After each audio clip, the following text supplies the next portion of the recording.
Welcome to the live stream, everybody. My name is Vince Taglivia. Today we're going to be watching President Trump and JD Vance live as they hold a major rally in Grand Rapids, Michigan today. Very excited. Thank you all who are tuning in right as we get started here. Trump is going to be appearing here any moment. He is scheduled to go on at 2 p.m. Pacific, 5 p.m. Eastern Time. So at any moment, he will be coming out with JD Vance, and they're going to be addressing the nation at this rally. It's very exciting. Countdown to President Trump about 30 seconds out. We're going to get right into it. If you're new here, please like, comment, subscribe, all the things. I appreciate all of your time and support. And we're going to get into it. Thank you all for joining. Please share this out. Let's get some friends in here and enjoy the show. As this gets ready to kick off here, we can look at some news.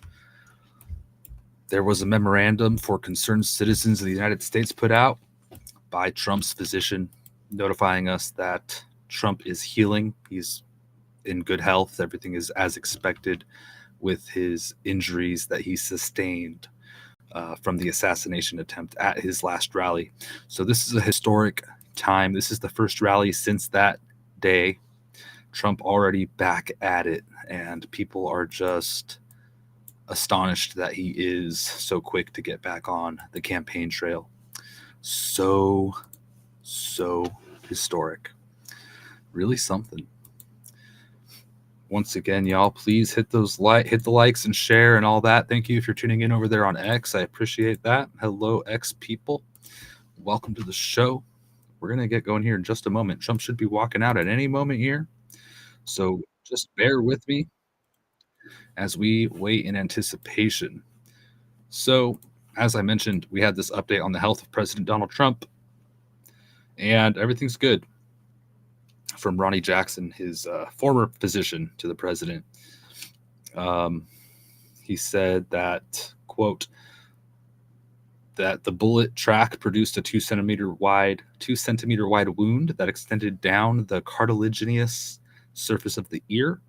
There was initially significant bleeding, and I'm paraphrasing now, that it has began to heal for the most part, although it is still a bit fresh, so he needs to keep the bandage on. It's my understanding of the message put out there, paraphrased.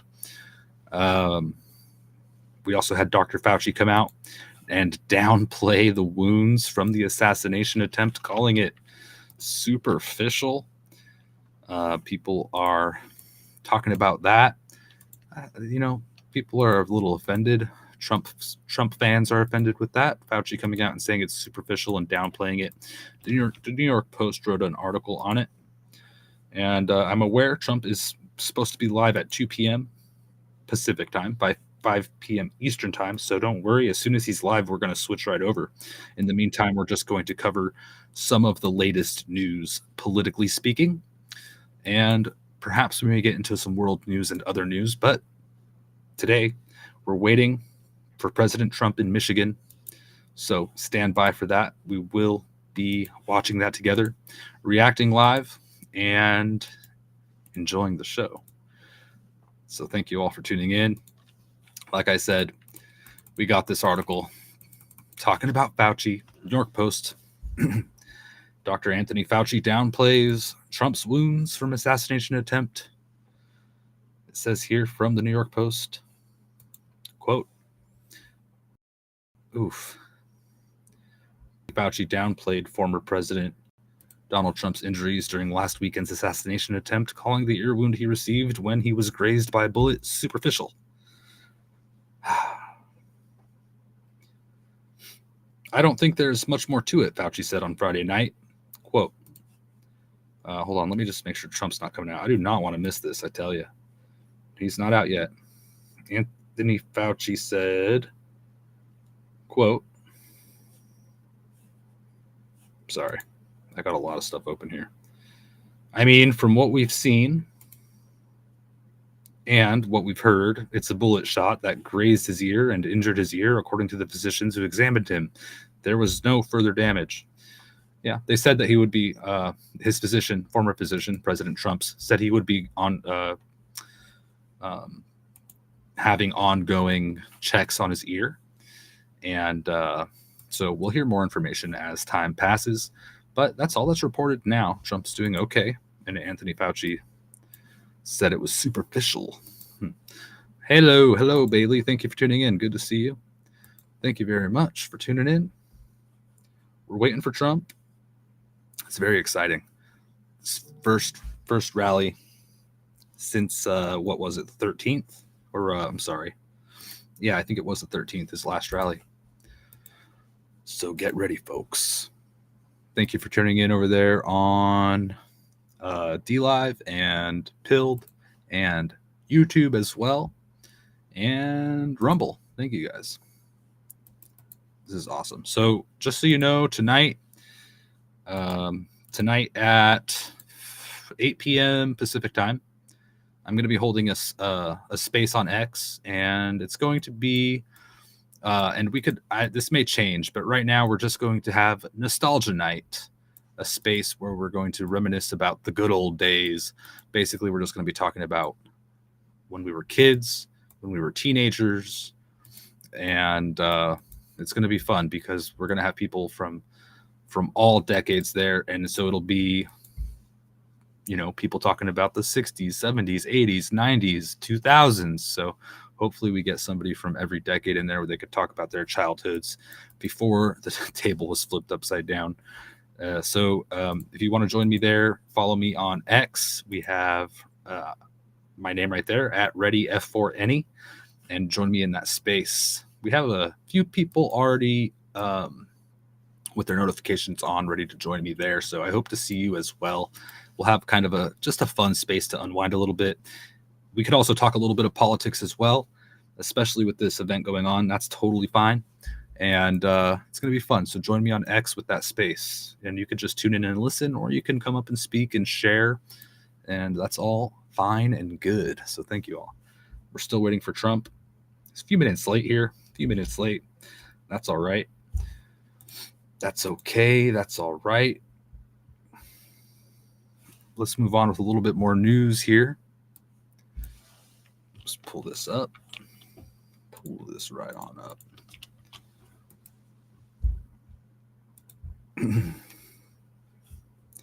Bailey says, fun. There's going to be a ton of Gen X there. We love to talk about the good old days. Yeah, it'll be fun. It'll be a lot of fun. I've been having a lot of fun with spaces. Hopefully we could get Lolo in there. Maybe we could get Trump Girl in there. Who knows? We'll see. What do you know about Vance? Bailey asks, what do I know about Vance? Well, I just know kind of what people are highlighting on X. A lot of people are skeptical on Vance.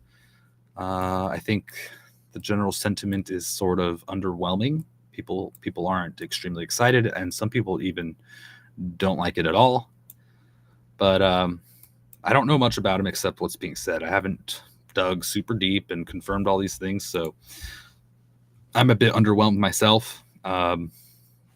Skeptical, of course, considering the political landscape over the years. And there are some concerning connections that are being made out there. I'll just say that. And I'm just kind of waiting for more to develop on it, I'll be honest with you. But I do see people making various connections, and that could be concerning, but it may be fine. So I don't know. I'll just leave it at that. I really don't know. But I like Trump, so that's kind of where I'm at right now. Let me know what you guys think about JD Vance, and what do you know about JD Vance? What are you hearing, etc.? I'd be curious. You can leave a comment too. If you're watching this after the fact, leave a comment, and I'll certainly be keeping track of that. Hey, Joe, Dad, good to see you. Late but understandable. He's probably scrutinizing his security detail. Yeah, no kidding. They're probably just like, yeah, just one more security check and we'll go live. Let me hear what they're saying here. Okay. Yeah, we're still waiting.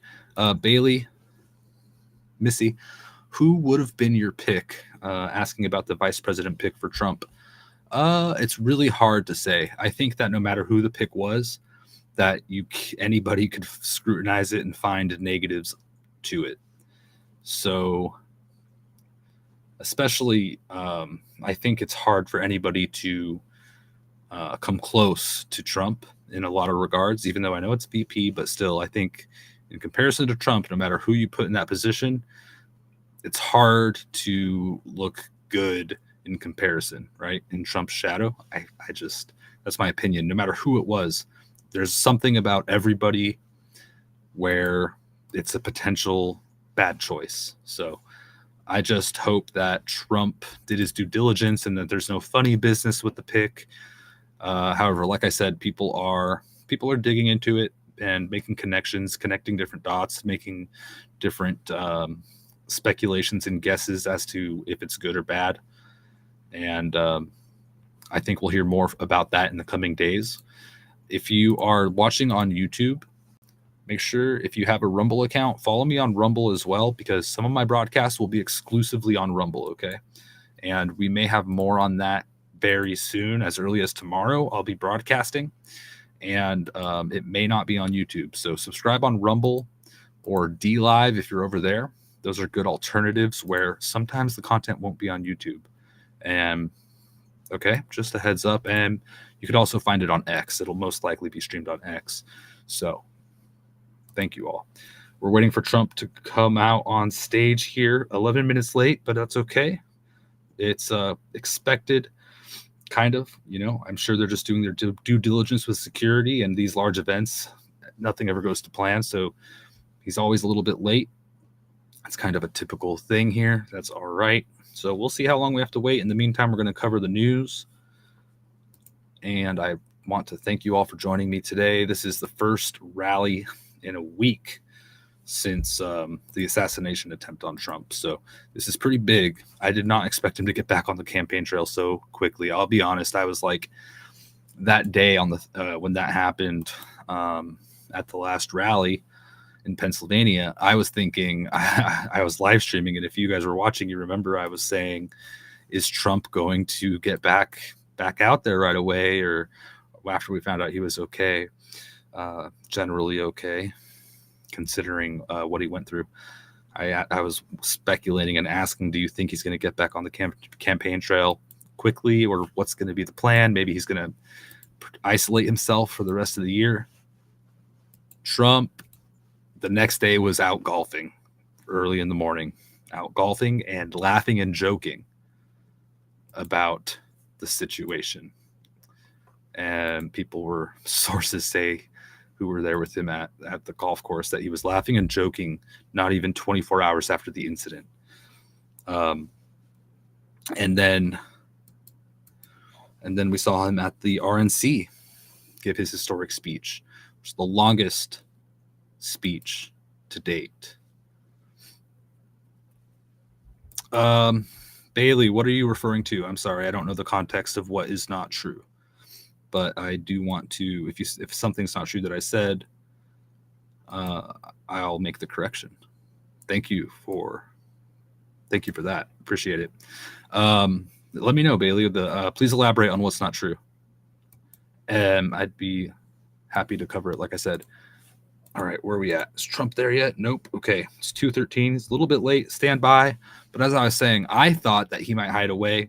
Happy to see that he's not. And it's concerning, though, to be frank. Him golfing the next day, Ruther confirmed it. So you're saying he wasn't golfing the next day? Interesting. Very interesting. Okay. If that's true, I'm not sure, but I appreciate that. Let me know if you guys have more information too. Was Trump golfing the next day? Because that was a big story everyone was talking about, but maybe it was fake. You know, that's the thing about these times. There's a lot of information out there, and people are sending it out.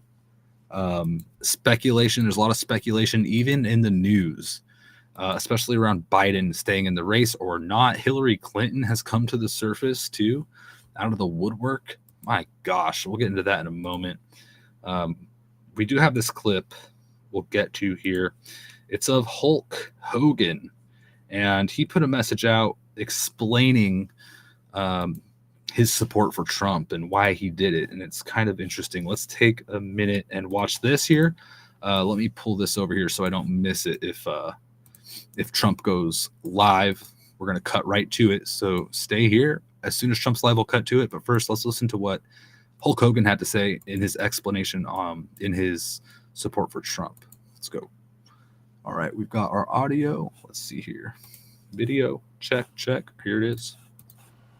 Well, brother, as an entertainer, you want to sell tickets, and you really don't want to split your audience. You know, you don't want to say, I'm a Democrat or I'm a Republican. You want all kind of people come to see you perform. I stayed silent for so long. It was killing me. I watched the border crash and burn. I watched the economy crash and burn. I watched Trump's family be compromised. I watched his business. I watched him try to put him in jail. I was silent, and I hardly could hold my tongue. And then when they took that shot at him and tried to kill our leader, that was it for me, brother. I couldn't do it anymore. But that's why I stayed silent, because it was a business decision. It was a weak decision. It was a cowardly decision. Wow. But now that's over with, brother. I'm on the team. That's it. He says his decision to stay silent was cowardly, and now he's on the team after this. I mean, he's just got pushed over the edge, apparently, right? All right, we're waiting for Trump a little bit late. Vance is coming out. Sounds like Vance. Pardon me. It sounds like Vance is coming out. We're still waiting. Here we go. Give me a moment. We'll be here in a moment with JD Vance, it looks like, followed by Donald Trump, which is fantastic. So I can't wait to hear what is said here. Let me know what you guys think about JD Vance, because there's a lot of varying opinions. And whatever your opinion is, if you want to elaborate on why, I'd appreciate that. And we'll cut to it as soon as he begins his speech. All right, y'all. If you're new, please subscribe, like, share, and all that. And tune in to more. I'll be live again, likely tomorrow, and as well as throughout the week. So thank you all for your support as we get ready to listen to this speech. Here we go.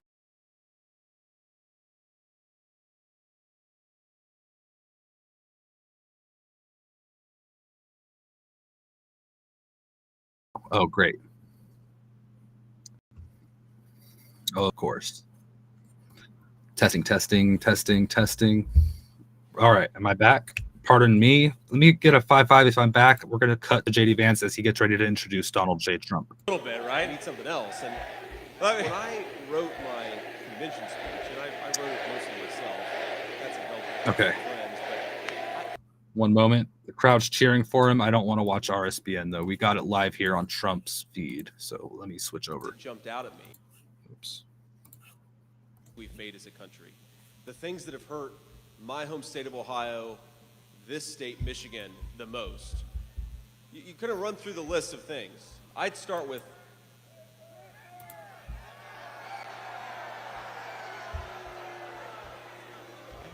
obviously Gretchen Whitmer's a problem. I'm talking about even further back than that.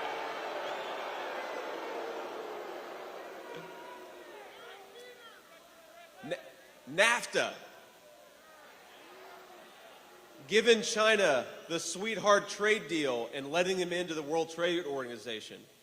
The Iraq War in 2003. On every single one of those issues, Joe Biden was wrong and President Donald J. Trump was right.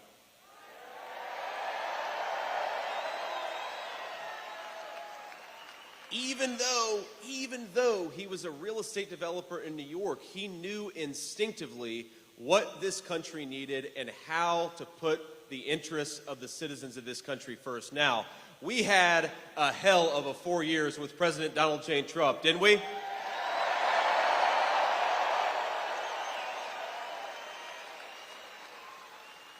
In 4 years, he undid, I believe, 30 years of damage, of terrible leadership. Are we ready to give him 4 more years? Are we ready to hear from the next president of the United States, President Donald J. Trump? Come on out, sir. And I'm proud to be an American.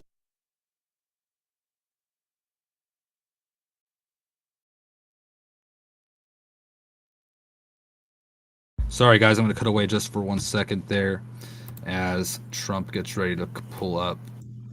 Just so here he comes. There he is. Here we go. Let me cut to it. Get ready, folks. Very exciting. Looking good. Red tie. Classic Trump. Bailey says, I don't need a cheerleader up there. I want to know what Vance is bringing. Well, okay. Yeah, there's a lot of uncertainty with that. I agree. So, like I said, tune in. Make sure you're following me on X and Rumble and DLive, because soon I do want to do an in-depth analysis of a lot of this political stuff going on. And I look forward to seeing y'all there. Thanks again for tuning in. We're waiting here for Trump to take the stand in front of the mic, and we're going to cut that audio on. I understand that you guys cannot hear it right now. So get ready. There he is. Let's see if I can improve this quality a little bit. Quality, let's do, here we go. Let's see.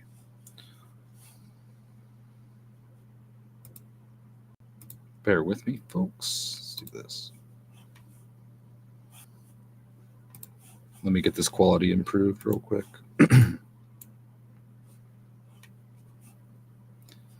There's a lot of people tuning in. This is a big moment as Trump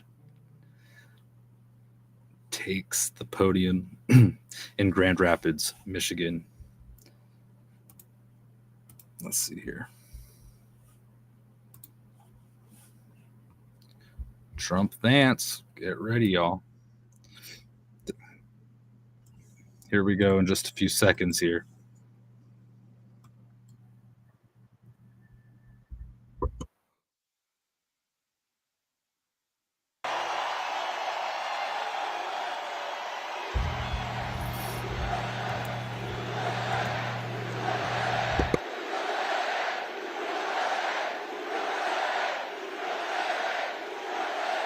Well, thank you very much. This is like a Michigan football game over here. This is pretty good. This is pretty good. I want to thank you, JD, for the introduction. You're going to be a fantastic vice president of the United States. And you know, I chose him because he's for the worker. He's for the people that work so hard and perhaps weren't treated like they should have been, but they were treated that way 4 years ago, I can tell you that. But we're going to get it back bigger, better, stronger than ever before. Thank you very much. This is some crap. I'm thrilled to be back in the great state of Michigan with thousands and thousands, and I mean lots of thousands up here. This is a hell of an arena. This is a hell of an arena.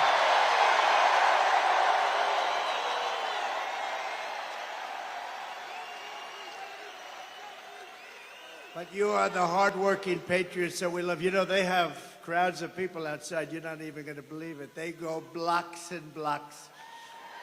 But let's forget about them, right? Let's forget about them.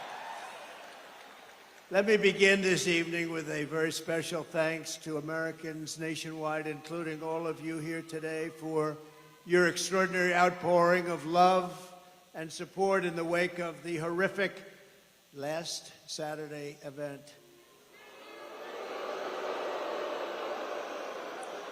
And when you think of it, it was exactly 1 week ago today, almost to the hour, even to the minute. Yeah.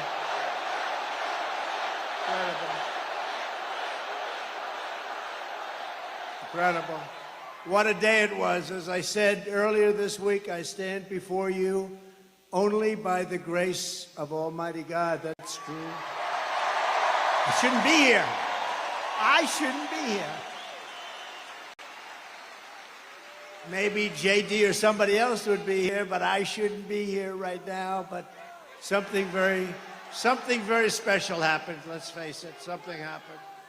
I want to thank Butler Memorial Hospital in Pennsylvania for the incredible job they did and service they gave, and all of the great citizens of Butler, Pennsylvania, and the surrounding area, and everyone else for the job they did and the love that they showed us all. It was incredible, actually. What a time that was.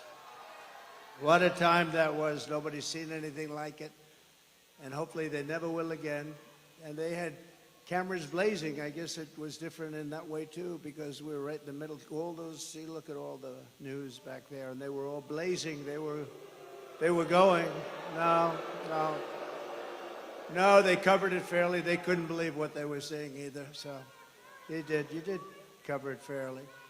Let me also thank Congressman Ronnie Jackson from Texas. You know Congressman Ronnie Jackson, for the care and treatment he gave me as an outstanding doctor, which he is. He's really an amazing guy. Where's Ronnie? Doc Rice.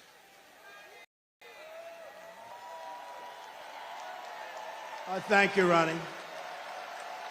Thank you very much. Great doctor. He was a great admiral, a great doctor. He's a White House doctor for Bush, Obama, and a guy named Trump. And they said, who was the healthiest of the three? He said, not even a question, Trump. And I said, I love that guy. I love that guy. When he said that, that was my doctor. Even if he's congressman, that was my doctor. But he's been a great congressman. Thank you very much, Ronnie, for everything. We appreciate it. Ronnie, we continue to pray for the recovery of the two citizens who were wounded in that evil attack, David Dutch and James Copenhaver, two really incredible people. We remain in contact and send our deepest respect to the families. Corey, as you know, Corey Comparator was a brave firefighter who died, funeral yesterday, shielding his wife and daughters from bullets. He shielded them from the bullets of this horrendous person. Corey was a hero, and we will carry his memory for all time. Great hero.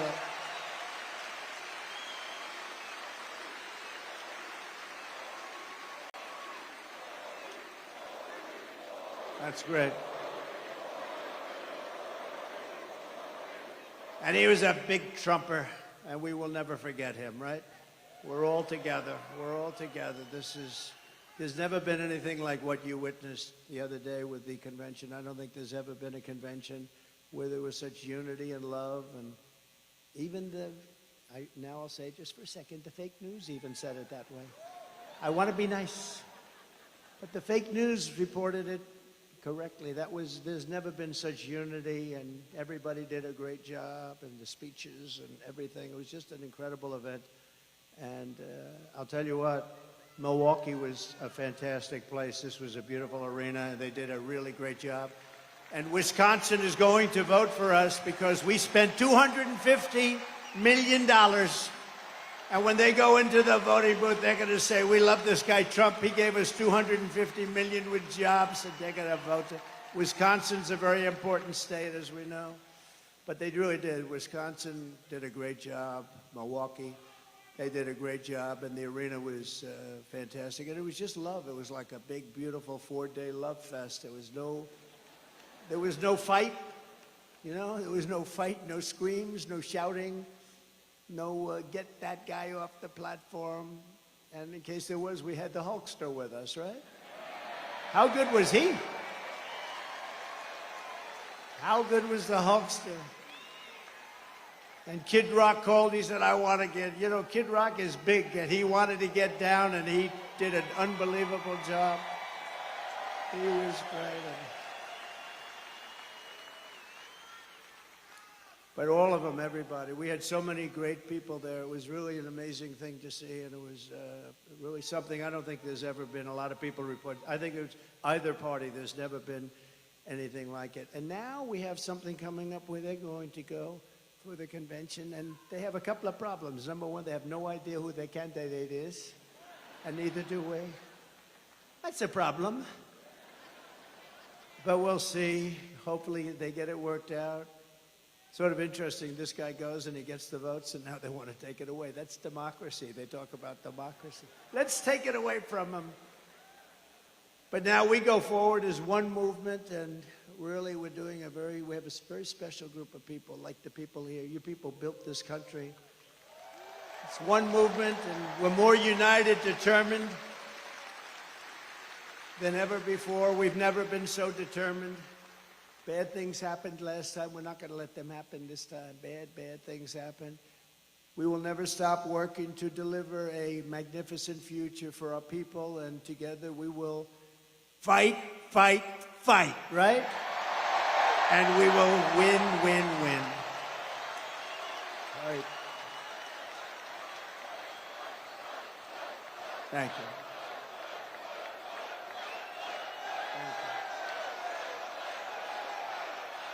I like this place. You ever walk in to a place and you say, I sort of like this place? Less than 4 months from now, we are going to win Michigan. We are going to take back the White House in a monumental landslide. And with your help, we are going to make America great again. Right?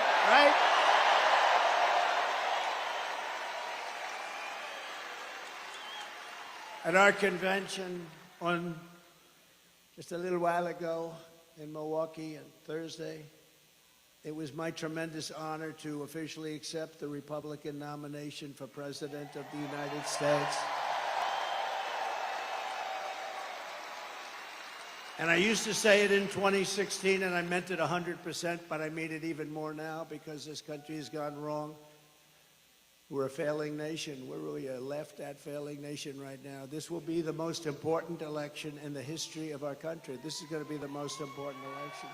We cannot let it slip by. We cannot let people cheat. We cannot let this slip by, or we're not going to have a country. Because I do have other things I could be doing. It would be a lot easier.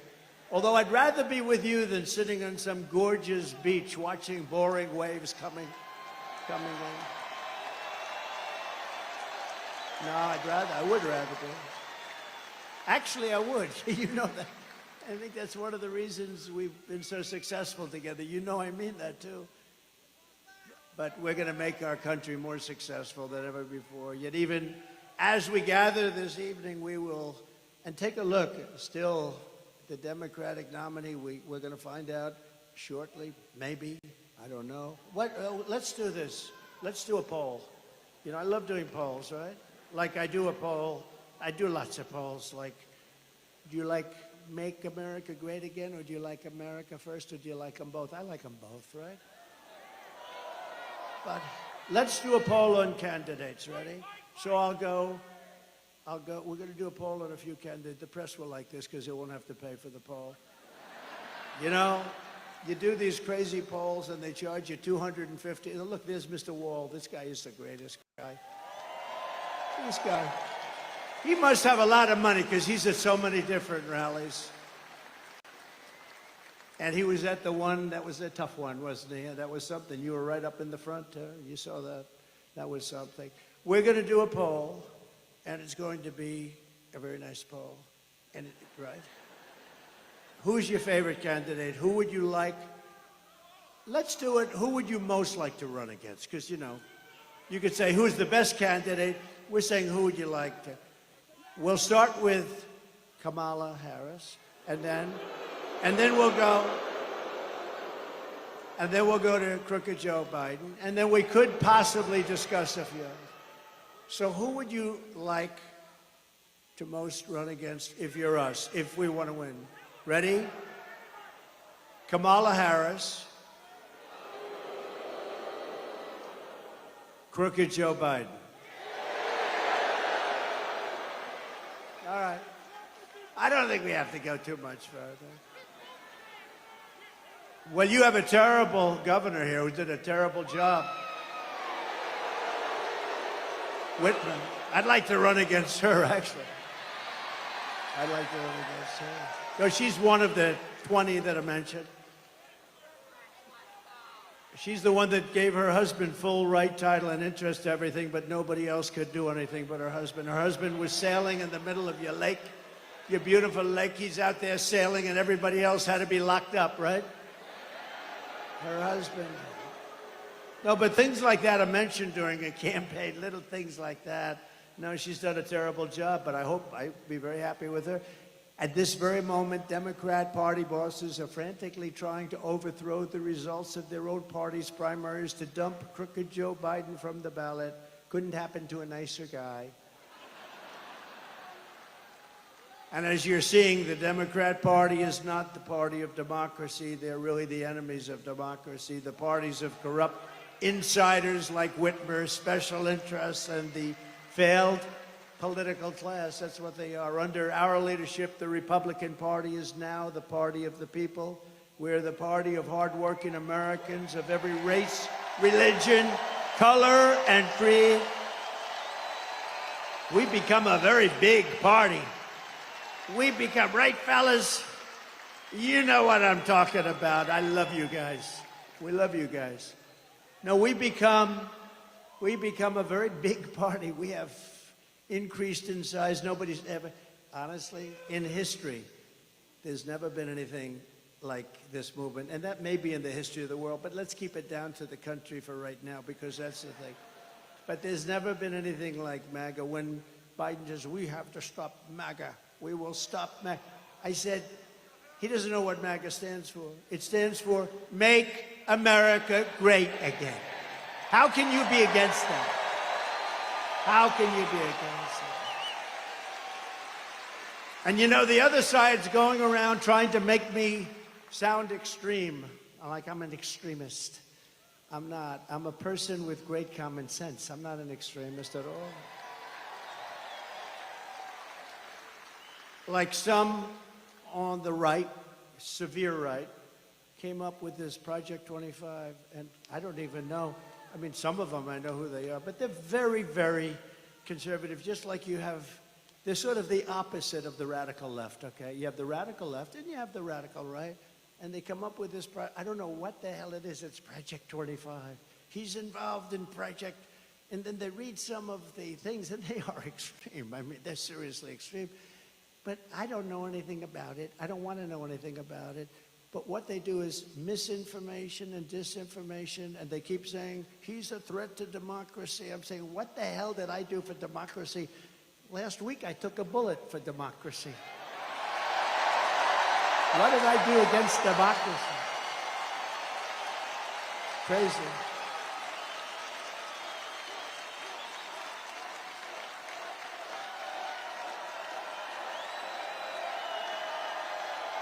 Hello, Chris. Here's our great campaign man. Chris, are you having a good time? Look at him. He's back there, cool as a cucumber. You know, so far, they're giving us great credit for the best run campaign they've seen in years. Isn't that nice? Thank you, Susie. Thank you, Chris. Look how cool he is. Just sits there. Thanks, Eddie. Try doing it with another candidate sometime. That gets tough, right? Anyway, thank you very much. Great job, Chris, Susie, the whole group. We have a great group of people. They love this country. They want to save the country. That's what we're doing. With your vote in this election, the Trump-Vance administration, by the way, I made the right pick. He's so great. They were all good. They were all good, but he's really stepped up. But the Trump-Vance administration will begin rapidly reversing every single Biden-Harris disaster starting on day one. And when you vote for Biden, you're probably voting indirectly for Harris anyway, whether you like it or not. It's common sense, it's all common sense, right? We will end the inflation nightmare that you would have never had. We had no inflation. See, there's another thing. Biden always goes around, I inherited 9% inflation. And even the radical left reporters up there, look at all of them. Whoa, they have a lot. They have a lot of them. They have a lot of them. Look at those cameras. But they'll start turning off as soon as I start mentioning certain things. I'll say, the red light just went off. No, but actually the radical left reporters, of which there are quite a few, I can't believe it, I don't know why they'd have them, but the radical left reporters say the guy's right. You know, it wasn't until 2 years in that we became destroyed with inflation. Inflation is a country buster. It's a class buster. It busts everything, low income, middle income especially, and they get they're busted. The country gets busted. Look at Germany from centuries ago. Look at every country that's had inflation. And we had, I believe, the greatest inflation in the history of our country. They don't even report it properly because they leave the worst numbers out. They don't talk about interest rates that went to 10, 11, 12%, and you can't get the money. So what does that mean, 12%, if you can't get the money? It means it's higher from 2%.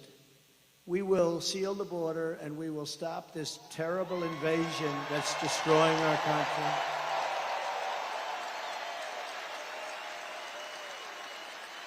We will crush migrant crime. We're going to crush migrant crime. Oh, we have a new form of crime now. It's called migrant crime. The only good thing about these migrants coming in is they make our gang members and criminals look like the nicest people you've ever met. These people are much tougher. They come from all over the world, not just from South America. We're going to return law and order to our streets and restore patriotism to our schools.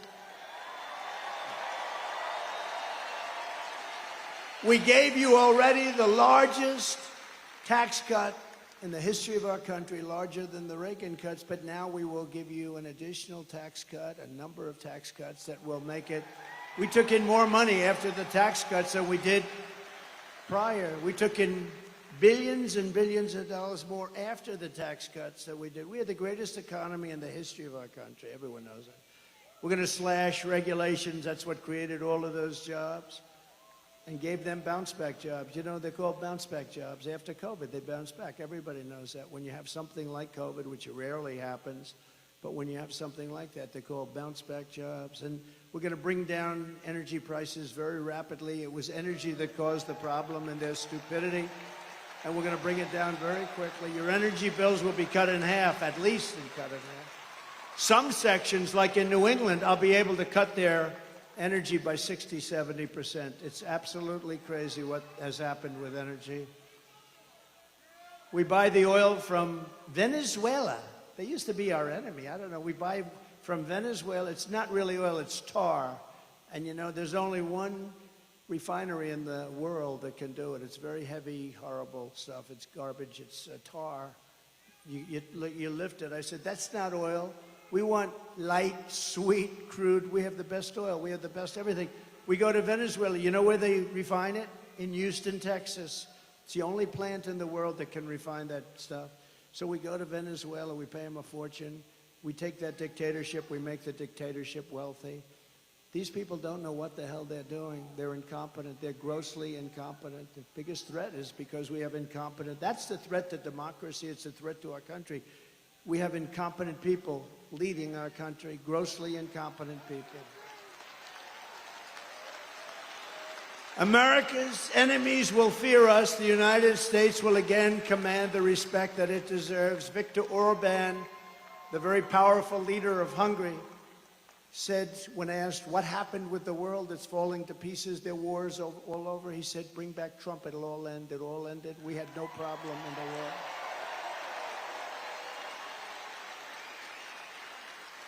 And something beautiful is going to happen because we will bring back the American dream, and it'll be bigger, better, and bolder than ever before. Right? And most importantly, for the people of this great state, you know, years ago, they gave me in Michigan the Man of the Year. That was long before I was a politician. I was a business guy. I did well. I liked the state, but I don't know. I heard Man of the Year, Michigan. I said, that's cool. That's good. I'm going to make that trip. I didn't know why they were giving it to me. Nothing, but they were giving it to me for, I guess, the fact that I employed a lot of people. I did real well. This is probably 14 years ago. And I came in and I said, why do you allow foreign countries like Mexico? You know, Mexico's, we think of them as friendly, but they haven't been too friendly lately. How about where they asked Biden to meet, just to meet? They want $2 billion to meet. They wouldn't ask that. See, they wouldn't even ask me that because I'd say, I will put 100% tariffs on everything you send into a country if you even think about asking. They want $2 billion to meet. In other words, we won't meet with you unless you pay us $2 billion. And this is every single year. They want $2 billion. No, it works the opposite of that, the exact opposite. But you know, when you see the things that are happening to our country, and all you have to do is know how to speak. When I watched the way our border was handled, we had the best border, the safest border, the border that saved my life. You know, I was pointing to an immigration border sign when I made this turn, and that thing went that way instead of that way. So I owe immigration my life. It's true. It's true.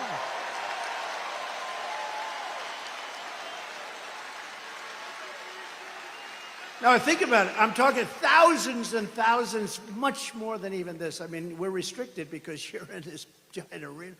That's the one thing about outdoor that's good. You can have unlimited. Thousands and thousands as far as the eye can see. Nobody's over here or over here because there's nobody there. It starts like this. As far as the eye can see, and I said, look at the great results that we had on immigration. Just look at them.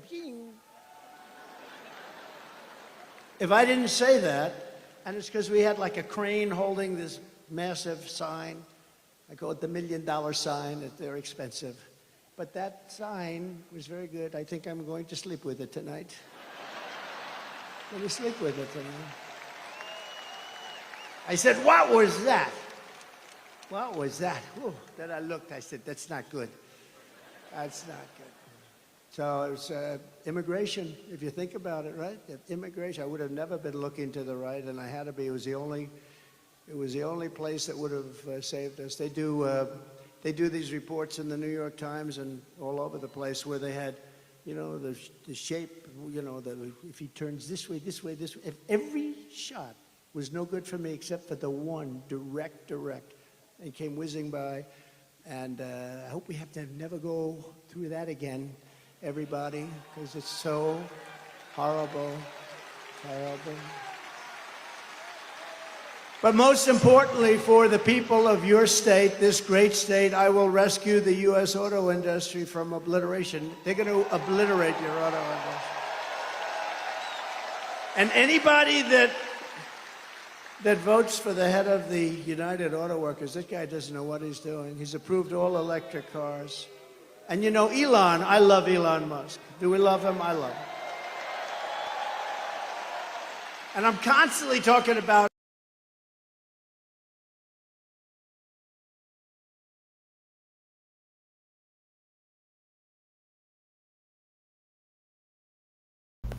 Oh, geez. Bear with me. 12%, 7%, I think we're back. 20%, whatever it is. I apologize for that interruption. But you can't have 100% electric cars.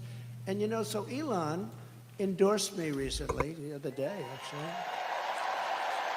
He's great. Elon Musk. He's a brilliant guy. Every time I call him, he's talking about, I got a new idea for a rocket. You have to hear this? No, it's true. You know, the first time I ever saw this, I'm watching television like 3 years ago, and I see a rocket engine, motor engine, come down landing, straight up in, no wings, no nothing, and it's landing. And I thought I was seeing things. What is that? And it's landing on a barge in the middle of the ocean. And then another one comes down, and another one. I guess 4 of them came down, 3 or 4, and they land upright. I said, what the hell was that? I've never seen that before. Now, if that were government, you wouldn't see that for another 50 to 100 years. But it was Elon.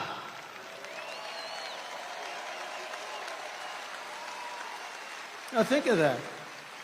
And I called him, and I've always had a good relationship with him, but I called him, and I said, what was that? He said, well, we saved the engines. We saved the engines because it's very expensive to build. So, I mean, it didn't take me long to figure that if you save them, that's good, but who the hell thought you could do that? No wings, no nothing, just like these big, long, massive tubes, and they're landing gently right on the dot. I said, that's the coolest thing I've ever seen. And you say, how long would it take government to come up with that one? I don't think they ever heard of it. Perhaps they still haven't heard of it. But, you know, he's a very advanced person, and he's doing other things that are great, and so are others. We have to make life good for our smart people, you know? We have some smart people. We have to make life good for our smart people, and he's as smart as you get. But Elon endorsed me the other day, and I didn't even know this, he didn't even tell me about it, but he gives me $45 million a month. A month. Not 45 million. Gives me 45 million a month. And I talked to him just a little while ago to say I was coming here, how you doing? And he didn't even mention it. He didn't mention. I mean, other guys, they give you $2 and you got to take them to lunch. You got to wine them, dine them. No, he's a great guy, he really is. But, you know, he's never mentioned to me, why are you hitting the electric cars? Because he understands I'm not hitting it. I think it's incredible. I've had them, I've driven them, they're incredible. But they're not for everybody. Some people have to drive long distances.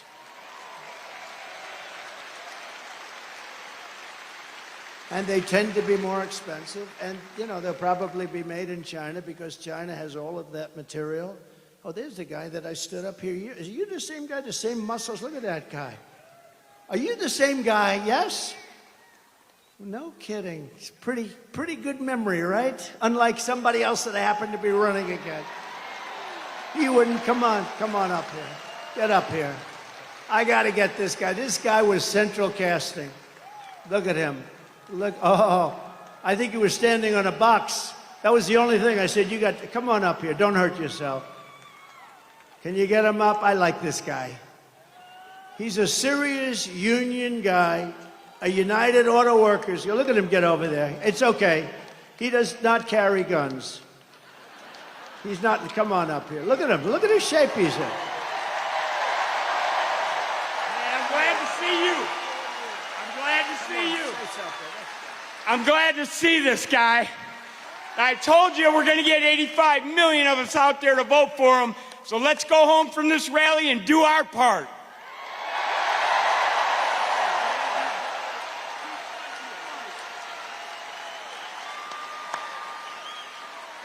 Look at the arms on him. I may have height, but his arms are definitely more powerful, huh? Look at that guy. No, last time I was here, I saw him, and he was so great, and he was agreeing with us on auto. We want to bring car manufacturing back, and what the deal with this thing with the all-electric cars in 6 years from now? It's ridiculous. You know, in the Midwest, they open up chargers. They opened up 8 chargers. You read about this. $9 billion they spent for 8 chargers. That's like a gas pump. I guess it would be like the equivalent of a gas pump for electric, right? They spent $9 billion on 8 chargers. This is 8 little chargers. $9 billion. How do you do that? It would cost at that rate $5 trillion to create enough chargers so it could run. It doesn't work. And it doesn't work the trucks either. I was with Swift, big Swift company. How many trucks you own? 29,000, sir. 29,000? That's a lot of trucks. One of the biggest, I guess like the biggest. I think he's the biggest, right? And he said, they want to destroy our business. They want us to go all electric. I said, so what's wrong with electric? I said, if you take a big, beautiful, like Peterbilt or one of the great manufacturers, how many times would you have to stop from New York to Los Angeles? None, sir. We go right there. We have some left over. Really? That's with diesel. I said, what about if it's electric? We have 6 to 7 stops, about 3 hours each. So immediately he's saying, that's not working too well. He said, but there are other problems. He said, the truck is so much heavier that you'd have to rebuild every bridge in the country. That doesn't sound too good, right? And then the third thing, he said that the battery is so much bigger than a tank, a big tank for the diesel, or for the gasoline, but the diesel mostly. It's so much bigger that most of our payload would be holding batteries. In other words, we wouldn't have any room for the product. So let's say you hear those 3 minor details. Typically, you would end the conversation, would say, that doesn't work. These people said, we don't care. We want you to go all electric. Can you believe these people? They're crazy. They're crazy. No, they're crazy. And they want boats to do the same thing. I was with in South Carolina, one of the biggest boat manufacturers of, smaller fishing boats from, let's say, 16 to 35 feet. And he said, we have a problem. They keep pushing, the beautiful outboard engines. You have Mercury and Evinrude, I guess they used to have. I don't know if they have it anymore. But those big, beautiful outboard engines they have, they work great. Or just interior engines run by a thing called gasoline. So he said they want us to figure out how to go all electric in a boat, right? All electric.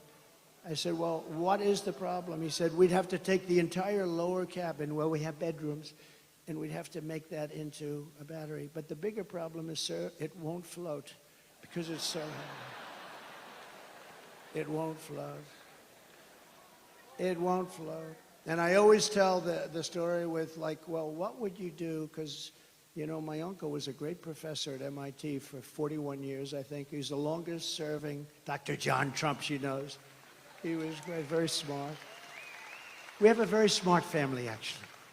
But he was a great guy, and I was very interested in this, but the press kills me all the time. They say, he keeps talking about sharks and this. I don't. I tell an analogy. If I'm in a boat, it's all electric, and it starts to sink. I asked the guy, do you get electrocuted sitting over this? And then I say, and I don't think there's anything wrong with this, do you? Because it's an analogy. I say, and if there's a shark about 10 yards away, right where they are, right where all the congressmen are, right over there, look at us. Well, they're sharks. They're sharks. If there's a shark about 10 yards away, do I get electrocuted or do I go with the shark? I said, because I will take electrocution all day long. Despite the environmentalists that say how wonderful sharks are. You ever hear these people? We had 3 killings by a shark this weekend, ripped people apart, and then you have the environmentalists going, well, they didn't mean to do it. They mistook them for a seal. They didn't want to hurt the child. No, I don't want that. Common sense, right? I mean, how about they catch a shark, vicious that they've been after, and they take him to a little deeper water and they put him back in? I wouldn't do that. Would anybody do that here? Let me ask you, this is Michigan. These guys wouldn't do it. But they always get on me. They say, why is he talking about electricity and sharks? What do they have? Well, they know exactly. It's sort of a cute little story. Do I take electrocution or do I take death by a shark? And I'll always take electrocution. But isn't it ridiculous?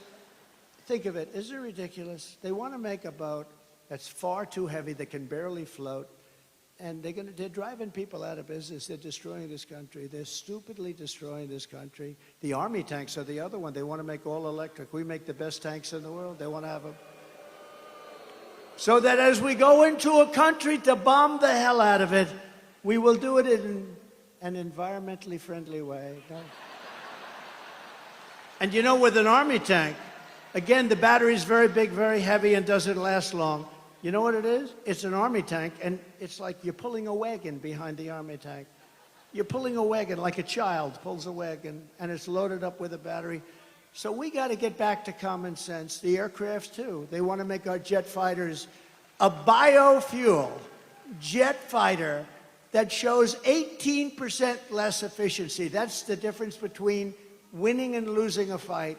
And you know what happens? I say, I'm not doing it, and we ended all of that stuff. They brought it back. We will end it on day one. We're not going to be doing that stuff,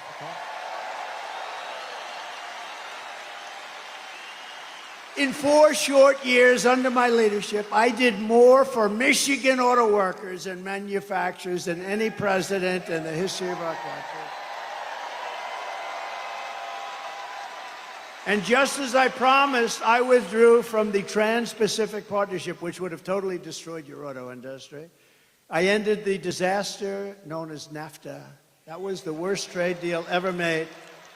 That was the worst trade deal considered by him. That was so unfair to us with Mexico and Canada. The worst trade deal ever made, and replaced it with what they call the best trade deal ever made, the USMCA, Mexico and Canada. And I know it's good because Mexico and Canada are right now, as we speak, working like hell to try and renegotiate the deal. Don't do it, Biden. Well, he doesn't know what's going on. Don't do it. He's watching us now. He'll say, what's that trade deal they're talking about? Well, sir, they've been negotiating with us for about 2 years. I never heard of that negotiation. Where is Mexico anyway? Where is it?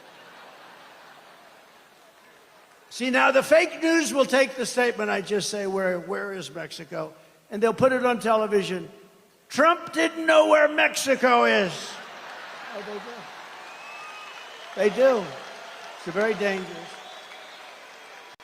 The biggest threat I have to my administration is sarcasm, because they play it against me. When I show that he can't walk off, he can never find the entrances off a stage. Look, one here, one there, 2 here. He could jump off the front, I guess. And whenever I imitate him, I called my wife. She's great. Our wife, she's great. Our great First Lady. I said, she's great. And she looked great the other night. She made that entrance. She made a lot of entrances. She's just something. But she walked in, but I told her the other night, I said, how good was I? How good? This was at a rally a couple of weeks ago. How good was I? Well, you were really good, but not great. Why? Well, it showed that you didn't know how to get off the stage. Well, I was imitating Biden. So what they do is they show the imitation of Biden. They said Trump didn't know how to get off the stage. That's our fake news. So we have to be very careful. So I haven't done it in about 3 weeks. I'll do it again, but maybe not right now. It's too... Darling, you were great. I mean, I get these crowds, 50, 60, 70,000. In New Jersey, we're leading New Jersey by 4 points, by the way. We're leading Michigan by 6 points.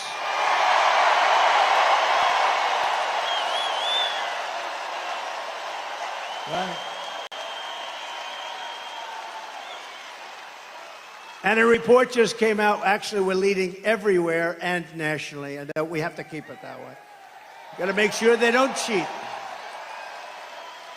Got to make sure they don't cheat. I took on China like no administration in history, bringing hundreds of billions of dollars pouring into our treasury when no other president had gotten 10 cents. You know, China never gave us 10 cents. I got hundreds of billions of dollars from China. And I got along very well with President Xi. He was a great guy. He wrote me a beautiful note the other day when he heard about what happened. And he wrote me a beautiful note. You know, a lot of them didn't like what I was doing to them, but they also knew it was about time. The jig was up, right? It was about time. But they wrote me, almost all of them wrote me notes. It was nice. No, I have a good relationship with all of them. That's a good thing. You know, a lot of times the press would say, he gets along with Kim Jong, North Korea. He has a lot of nuclear weapons. I got along with him great. You were never in danger with me as your president. It's a good thing to get along, not a bad thing. I used to tell him, why don't you do something else? All he wants to do is buy nuclear weapons and make them. I said, just relax, chill. You got enough. You got so much nuclear weapons, so much. I said, just relax. Go to let's go to a baseball game. I'll show you what a baseball. We'll go watch the Yankees, or we'll come watch Michigan at its home opener. Okay, how about that? Are you going to have a good team this year, I think, right? Pretty good. I heard good. I heard good, but who the hell knows, right? Guy drops a pass, that's the end of that season. It's a risky business. I proudly imposed a 27.5 tariff on all Chinese auto imports to keep China and Chinese cars, keep them out of America. You don't sell a lot of Chinese cars in here because of what, and if you did, it'd be fewer cars that you made. We're going to bring back the auto industry we're going to bring it back. We're going to have them. If they want to come in and sell us cars, they can, but they have to build plants here, and they have to hire our workers, and that's fine, and nobody can say anything about it. Under the radical Democrat policies, the U.S. auto industry is being decimated. You know, we lost 64% of our industry over the years, 64%. We were a giant, and now a lot of them made in Mexico. Mexico's taken 35% of the auto industry, and we did something very strong. We did something very strong with Mexico. But, you know, when I was building the wall, I said, you have to give us 28,000 soldiers. And they laughed at me. I hate when people laugh at me. I hate it. I hate it. No, it's so disrespectful. They laughed at me. We won't do that. Why would we do that? I said, because you have to. We're building the wall. People are flowing in through your country. We want 28,000 soldiers to protect us while we're building the wall. They said, no, no, no. And then they said, after I said, look, here's the story. If you don't do it, we're going to charge you a 25% tariff on every car that you send into America. And then it's going to 50% next month. Then it's going to 75%. And then it's going to 100%, and then I'll stop. And the gentleman representing the president's a great guy. He's no longer president, but he's a great guy. He was a great guy, still is. But he said, I'd like to discuss this with the president. I said, 5 minutes, I got to go. I have something much more important to do. And he came back. He said, Mr. President, we would love to give you soldiers to protect your wall, free of charge, of course. That's how I got those great numbers on that beautiful, beautiful graph that we talk about. They gave us everything I wanted. I got everything from Mexico, and then this stupid person, low IQ, he's a low IQ individual. Take his IQ. I guarantee you it's in the low 50s or 60s.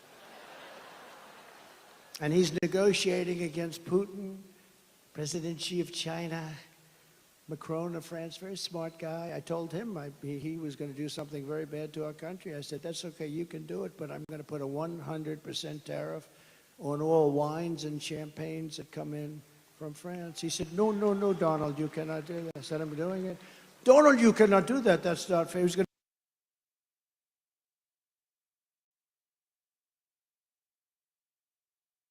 to charge our companies 25, American companies 25%. For doing nothing, for being in France. Big deal, right? Big deal. So I said, okay, that's all right. I'm charging you 100% tariff. I gave it to all my people, Mnuchin, all smart guys. They came back, sir, they won't do it. They won't budge. I said, they'll budge. I called them up. And I talked to the president of France, Emmanuel Macron. He's a nice guy. I said, but he's, he likes France. I like the USA. Does that make sense? I said, Emmanuel, it's so nice to talk to you. I understand you're going to charge our companies 25%, Emmanuel. Yes, yes, yes, Donald. It was approved by whoever the hell approves the parliament.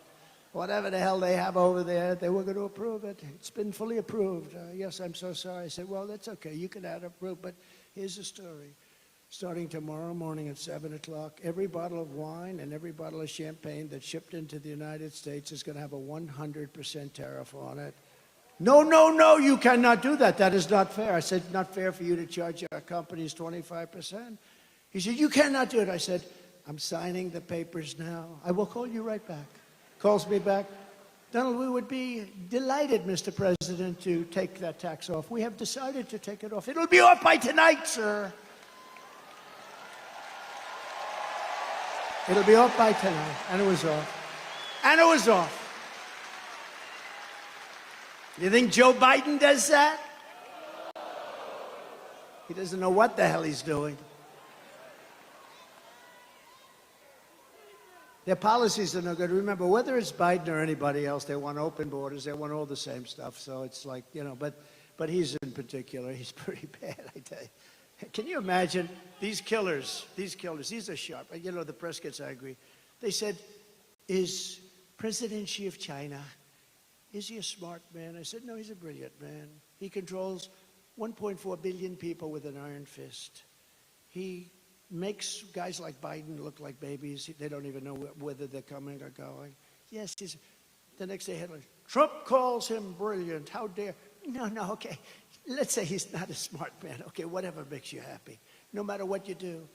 No matter what you do. I say, he's a brilliant man. They went crazy because I called him brilliant. So I'm just going to have to say, he's okay. He's okay. No, he's very smart. But and you know what else? He's a fierce person. Do you understand that? Some of the people here know that, what this means. Especially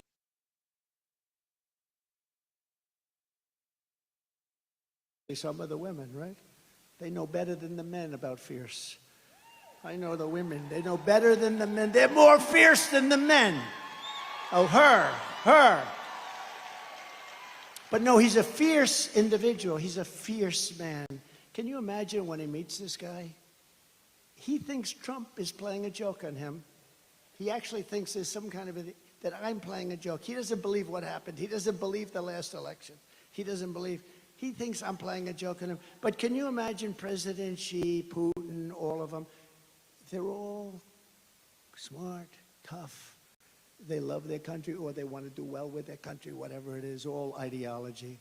But we have to have somebody that can protect us. And Orban was right. We have to have somebody that can protect us. Right now, we have really low IQ people in there. We have, and the president in particular, he has about a 70 IQ, and he's going against 210, and it never works out. It never works out. When I'm back in the White House,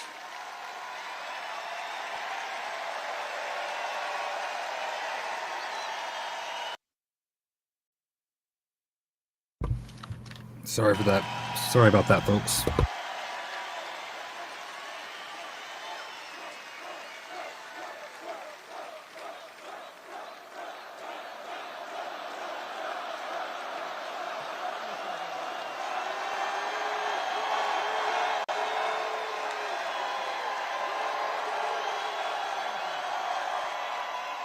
when I'm back in the White House, the way they will sell their product in America is to build it in America. They have to build it in America, and they have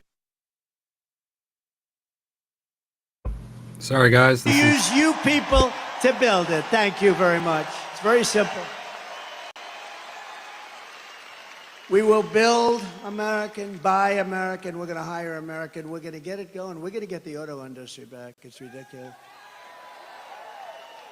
I will revoke China's most favored nations trade. You know, they have a most favored nations trade status. They've had it for years. We had it revoked, and then we had that stupid election, that ridiculous election that everybody knows was ridiculous. But I will revoke it. They have a trade. They're saying we're just beginning. They're not just beginning. They're teaching our people too much. I will pass the Trump Reciprocal Trade Act, meaning if China charges us a 100 or 200% tariff or tax, we will charge them a 200% tax. Very simple. It's called reciprocal. They charge, we charge.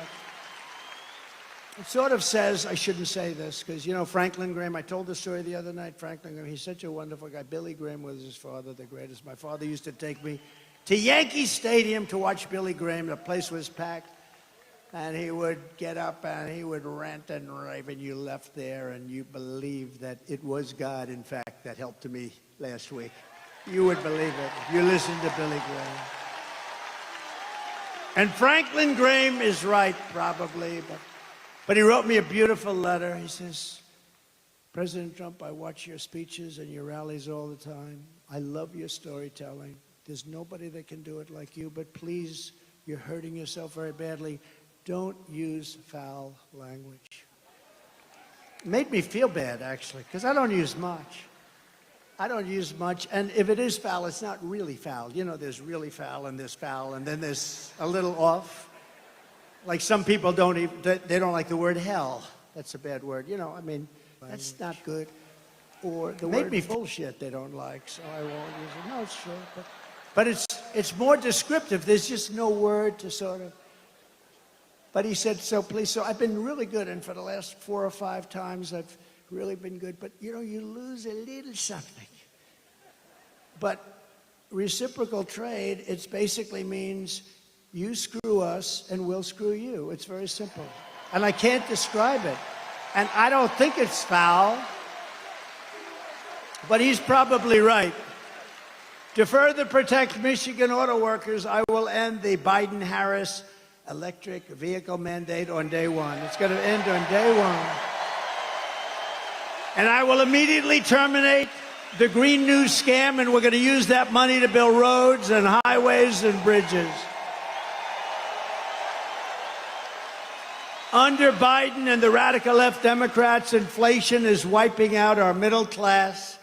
Groceries are up 57%. Gasoline is up 69%. Mortgage rates have quadrupled. They've gone up 3, 4, 5 times. And they never include that in their stats, you know. They never include those things. They never include mortgage rates. And you can't get the money anyway, so what really is the number? And since Democrats took over, total household costs have increased by an average of $28,000 per family. Think of that.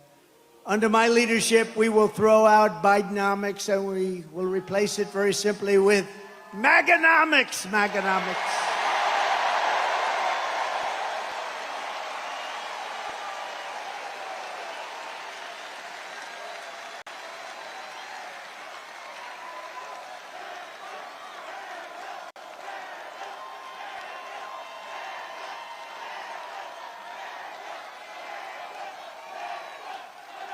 You know, I have to just interject. If you would turn off those cameras, because I don't want this. See the screen up there of me? That's very severe, that comb over. That's a severe sucker. What's with that one? It looks okay from the other side. But that is very severe. I apologize. Man, I looked up there. I said, whoa. Look at that. Wow. That's like a work of art.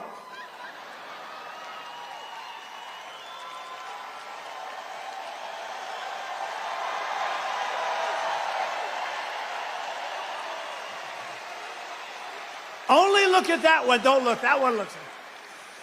To bring down the prices of all goods, we will end the Biden-Harris war on American energy, and we will drill, baby, drill. We're going to start that day one. Under the Trump administration, we had energy independence, and soon we will have energy dominant.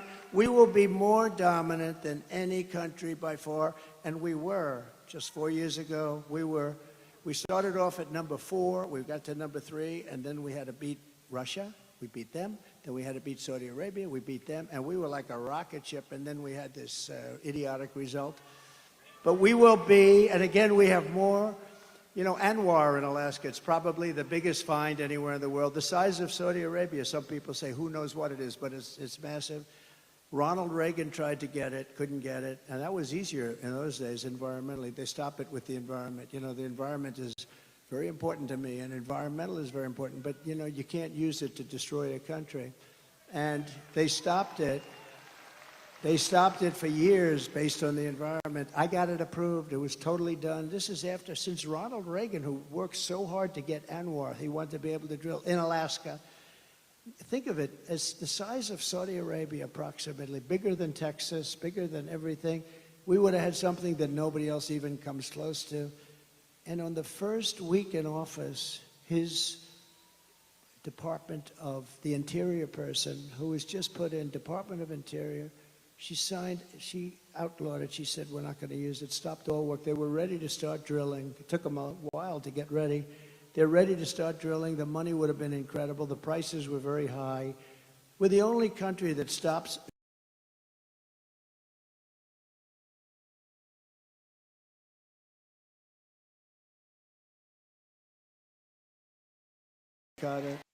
unbelievable. And I will cut taxes even further than we did before. And that includes no tax on tips, right? No tax on tips. All the government does is harass everybody over it anyway. It's like a big harassment operation. They hired 88,000 IRS people to go harass, baby, drill everybody. So if you work in a restaurant, if you drive a cab, or if you do anything having to do with tips, I hope you're going to remember, you know, bartenders, let's see, hospitality workers, a caddy, a barber. Barbers get tips. I don't give mine a big tip because I don't think they do a very good job. If you're a mover, a driver, or anyone else who relies on tips, the money is going to be 100% yours. You better go vote. If that doesn't get you out, if that doesn't get you off your ass to go out and vote for Trump, nothing will. Gotta do it. Right? Gotta do it. And as we rescue our economy, I will also restore the sacred and sovereign borders of a place called the United States of America, right? United States of America.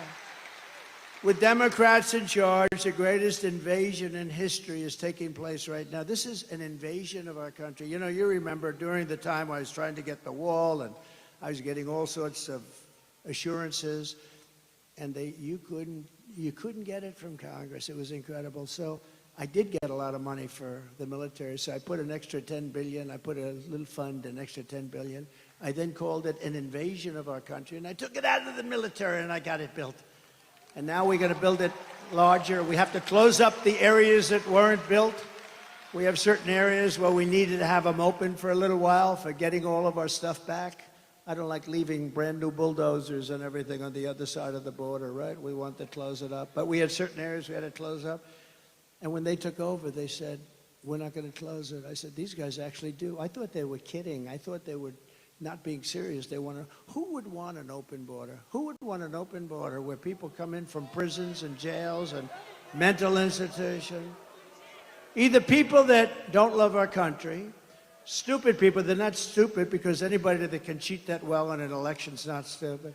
Or maybe a new thing's emerging where they want to get people to vote illegally, and they don't care. They have no shame.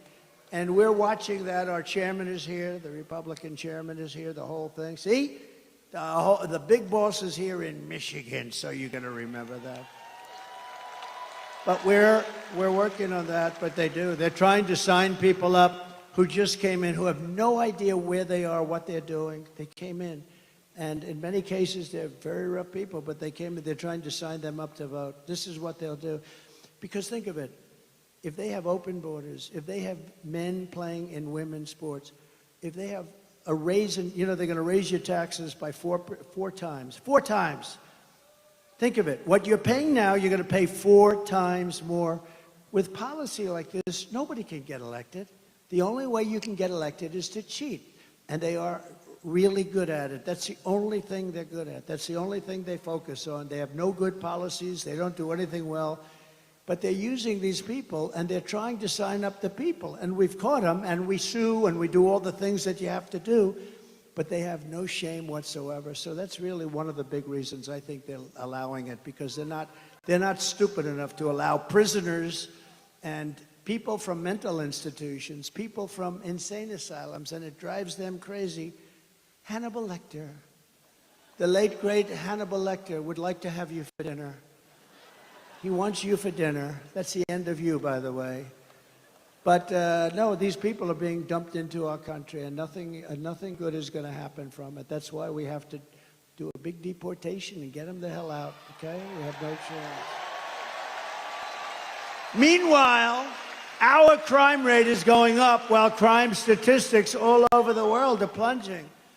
We have become a dumping ground for the world, which is laughing at us. They can't believe how stupid we are, how stupid we are. We're destroying our country. They can't believe what they're getting away with, but they're getting away with it at levels that they never thought possible. In Venezuela, crime is down 72%. You know, Caracas, Venezuela, was a very, very dangerous place. And now, because of the great job they've done in removing their criminals into the United States, next year, we're going to have our Michigan rally in Caracas, Venezuela, because it's nice and safe. Okay? Does that sound like a good idea to you? Because we want safety. Now, the press is going to write that. They're going to say, Donald Trump proposed next year's Michigan rally in Caracas, Venezuela. They'll say, isn't that horrible? Isn't that unpatriotic? You understand. This is what I have to go with. I'm only kidding, press. I'm only kidding. Although maybe it's not a bad idea. So El Salvador is an interesting one because I know the president. He's a young guy, and he's been getting this great press that his crime rate's way down, and they're training their criminals. Well, you don't train criminals, okay? You know, maybe every once in a while you get lucky, but you don't. So in El Salvador, murders are down 70%. He's saying, yes, we're teaching. He's different. Most of them just say, well, the United States is stupid, so we're dumping all our criminals there. He does it differently, smart. He goes, we're working with our people that are causing problems and crime. And he's not working with them. He's dumping them in the United States. And their crime rate, their murder rate is down 72%, 73%, and going up. And I don't blame them, because if I was running one of those countries, and we're not just talking in South America, but if I were running one of those countries, I would have been doing it much more. They're also emptying their jails. The big thing is their jails. Those jails were packed. Now all of a sudden it's like, oh, isn't this wonderful? They're doing such a wonderful job.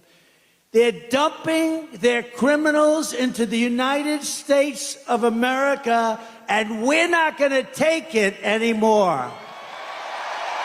Stupid people.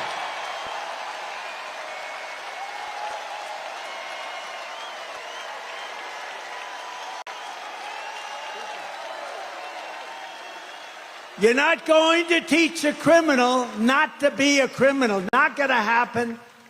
And you don't have the time, you don't have the energy, because you have to do other things. That is why, as soon as I take the oath of office, we will begin the largest deportation operation in the history of our country, even larger than that of President Dwight D. Eisenhower many years ago. He was a big deportation person. Under the radical left Democrats, Michigan communities are being overrun with migrant crime. You know that better than anybody, right? Does everybody agree? It's being unbelievable. In Oakland County, criminal squads of illegal alien gang members are hiding in the trees and breaking into Michigan homes after dark, looting them for jewelry, purses. They're taking the women's purses right out of their bedrooms. Electronics, cash, they're stealing, they're robbing the houses. Earlier this year in Kent County, does anybody live in Kent County here? Sounds good to me, but you're not gonna like this. A sadistic illegal alien, of which there are many criminals, was sentenced for executing a 22-year-old Grand Rapids woman while she was in her car with her 1-year-old baby, shooting her at least 5 times with a rifle at point-blank range, while the killer was wanted on an outstanding warrant for attempted strangulation of another woman. When I return to the White House, we will stop the plunder, rape, slaughter, and destruction of our American suburbs, cities, and towns.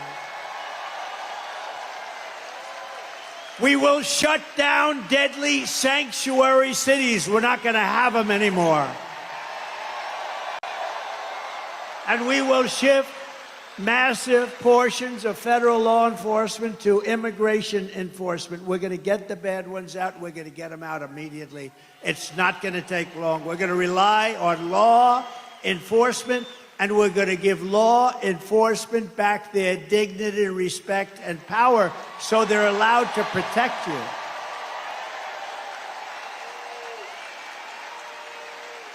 It's no wonder Joe Biden and his thugs are so desperate to stop us. They know that we are the only ones who can stop them. We're the only ones. You know, we talk about Biden like he's a feeble old guy, and he is. But it's the people that surround him. I mean, he's perfect for them. This is the fascists and communists and some bad people surround him. I know just about all of them. I can tell you about all of them. Did you hear about our big victory in Florida last week? Did you hear? We won the big case. We're going to take down Trump. We're going to take down Trump. No, when you have a great court system, when you have honorable judges, people that really love the country, good things can happen. But we won that case in its entirety. That was the one. That's going to take them down. They've been saying that for, 8 years now, right? And here we are leading in every poll. We got to get it close. You got it close. You got it close. We don't want to talk too much. I always say, if we win, because I don't like saying when we win, because they cheat like hell. So, if we win. But we got to get it close. We're close. 4 months. But you know what 4 months is in this racket? Like an eternity. 4 months is like an eternity. But we're leading by a lot, not just by a little. We're leading every state, every important swing state by a lot. And we're leading nationally by a lot. But we got to get it close. The radical left Democrats rigged the presidential election in 2020, and we're not going to allow them to rig the presidential election in 2024. We're not going to allow it.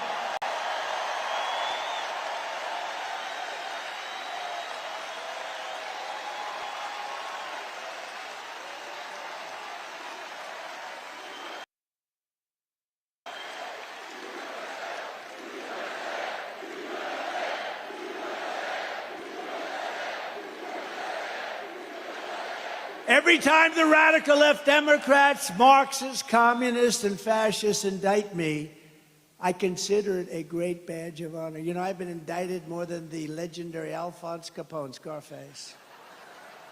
He was a tough man. See that guy right there? Ultra MAGA. You're Ultra MAGA. He's tough as hell. But if Alphonse didn't like you, you would be in the foundation of a building rising someplace in your great state, right? He was not. He was a tough cookie, this guy. I got indicted more than Alphonse Capone. Think of it. My parents are looking down. I had wonderful parents. They never saw this for me. They never saw, let's see, I'm voting for, oh, I don't want to even read that one. Thank you. Thank you. I appreciate it. But I'm being indicted for you. Don't worry about these fake indictments. These aren't indictments. These are Biden indictments. These are a sick, weak, pathetic man who can't run an election, so he indicts his opponent thinking that's going to win. And in many cases, it would. You know, third world countries do this a lot. Banana republics do it a lot. We've never done it. And we're going to teach them why they can never do it again. Because it's actually hard to believe. It's actually driven our poll numbers way up. And then we had the debate. Did anybody watch the debate? Poll. Who won the debate? Biden or Trump? Poll, free poll. I just saved $300,000. Isn't it something these pollsters, they come, oh, I have Tony Fabrizio and McLaughlin back there. I got to be careful. But I just saved $300,000 doing that poll. They interview like 97 people have been interviewed. And Trump is leading by a little smidgen. I got 25,000 people here or something. They got so many people outside. I wish we could include them. I'd love to get them in. Would anybody like to leave now and let the other people come? That's not nice. Never forget, our enemies want to take away my freedom because I will never let them take away your freedom. They want to silence me because I will never let them silence you. And in the end, they're not after me, they're after you. I just happen to be standing in their way, and I always will. Right? I always will, fellas.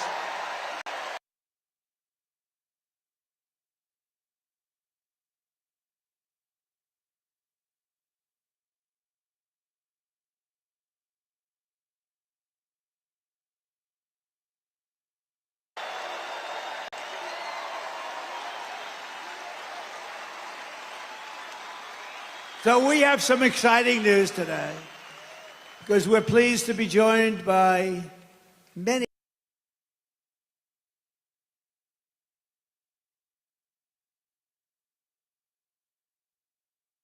standing Michigan patriots. They are, I know every one of them, including your next U.S. Senator from Michigan, Mike Rogers. And Mike is just as adamant as me. He'll vote to stop the invasion, end inflation, halt the outsourcing of Michigan jobs, and bring back the auto industry. You are going to double or triple your auto industry within the next 3 years under Trump. Mark it down. Mark it down. Because we're not taking their cars. We want them to build the cars here, using you people to build them. Also with us is another good man who is running for Michigan Senate seat, Sandy Pensler. Do you know Sandy? So I have a big announcement to make then. Sandy has just announced that he would like to do something very important tonight.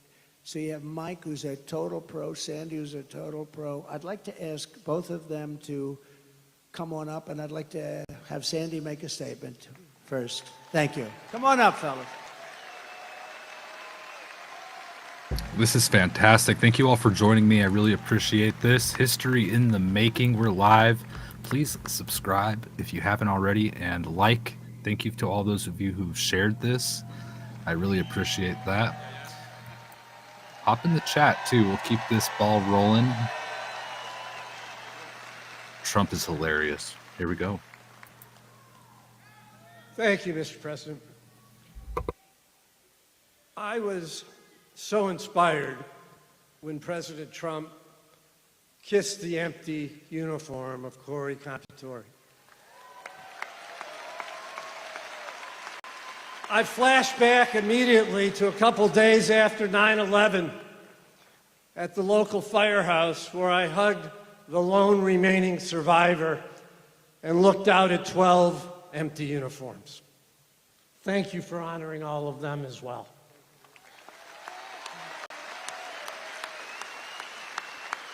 My campaign was always about making America better.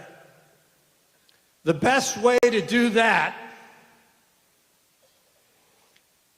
is to enact President Trump's policies. Let's go, Trump! Let's go, Trump! To do that, we need control of the Senate. A divisive, continued primary effort hurts the chances of that, and that's not okay. So tonight, I'm doing the right thing and ceasing my Senate candidacy. No, it's not an aha, it's the right thing. President Trump endorsed Mike Rogers. Tonight, so am I.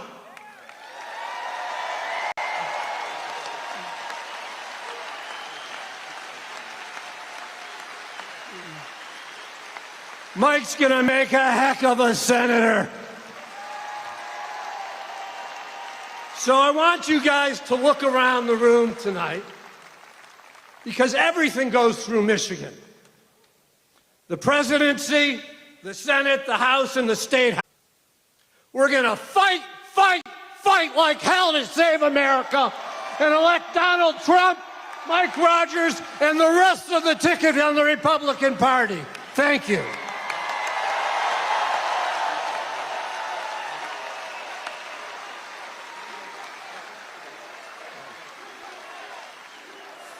Thank you, Sandy. I am honored to have you stand with us and all Republicans to win the state of Michigan. Thank you for your courage. Thank you for your leadership. You're going to be an important voice going forward in our party in Michigan. And Mr. President, I want to say this, as a former law enforcement guy, it wasn't that the bullet took you to the ground.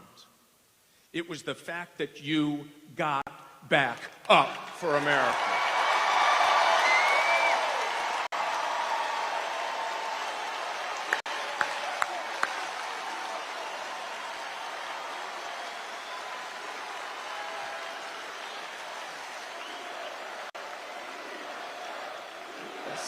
You bet.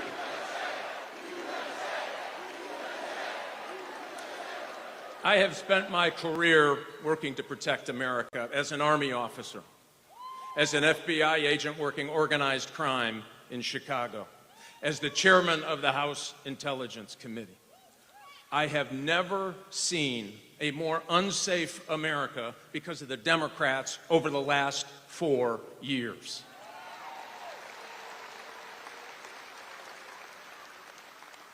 Here's the good news, Mr. President.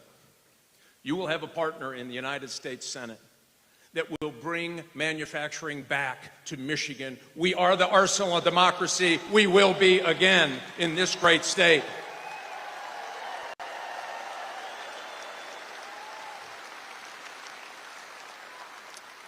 And I'll pledge to you, I will get Department of Justice reoriented to actually going after criminals.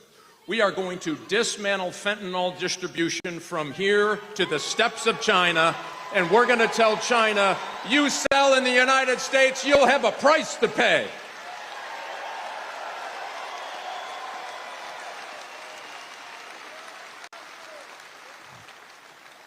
Mr. President, I'll guarantee you this as well.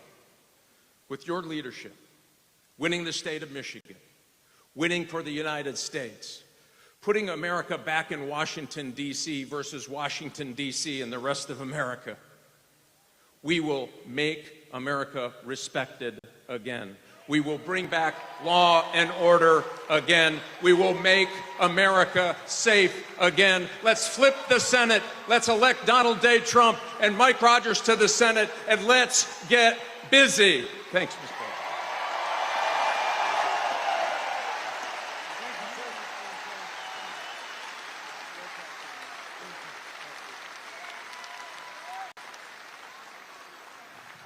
We're unifying the party, and that was beautiful to watch. Thank you, Sandy and Mike. And Mike, good luck.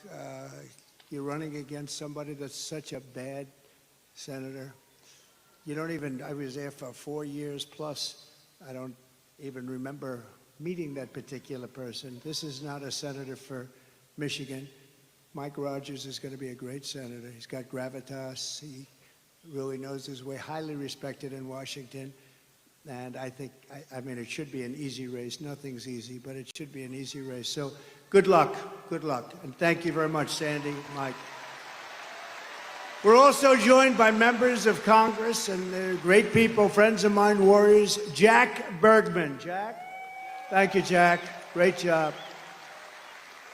A real friend of mine, somebody I was very much in favor of right at the beginning, John James. Thank you, John.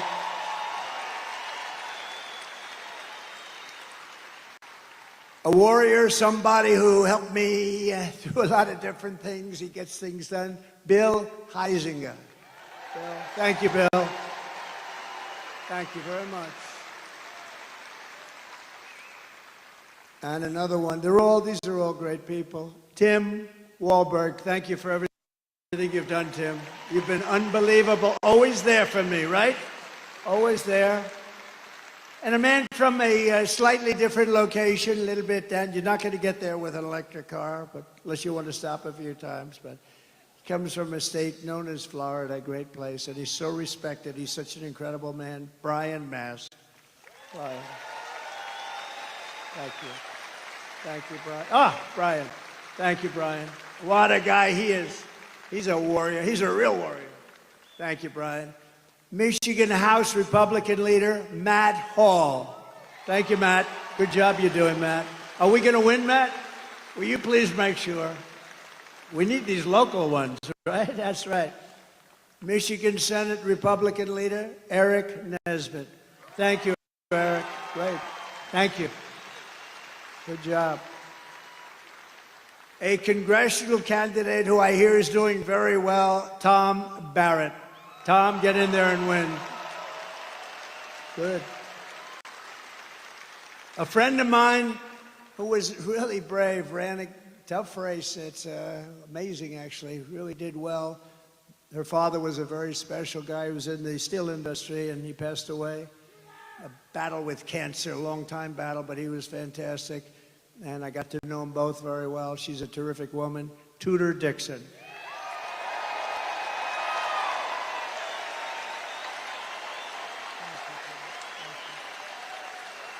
Thank you, Tudor. Ambassador Joe Sella. Thank you, Joe. Good job you're doing, Joe. Very important person in this room, Michigan GOP Chairman. Where are you? Okay. Pete Hoekstra. Oh, there he is. I fought like hell for him to take that job, right, Pete? I said, Pete, you got to do it. How are we doing, Pete? How are we doing? Huh? We're doing good. If you're in charge, he's going to win. He was a congressman, a really good one, respected. He left. I made him ambassador. He was a great ambassador. And I then said, Pete, you got to do it. He lives here. I said, you got to do it. And we appreciate you doing it. Both of you, thank you very much. We appreciate it very much.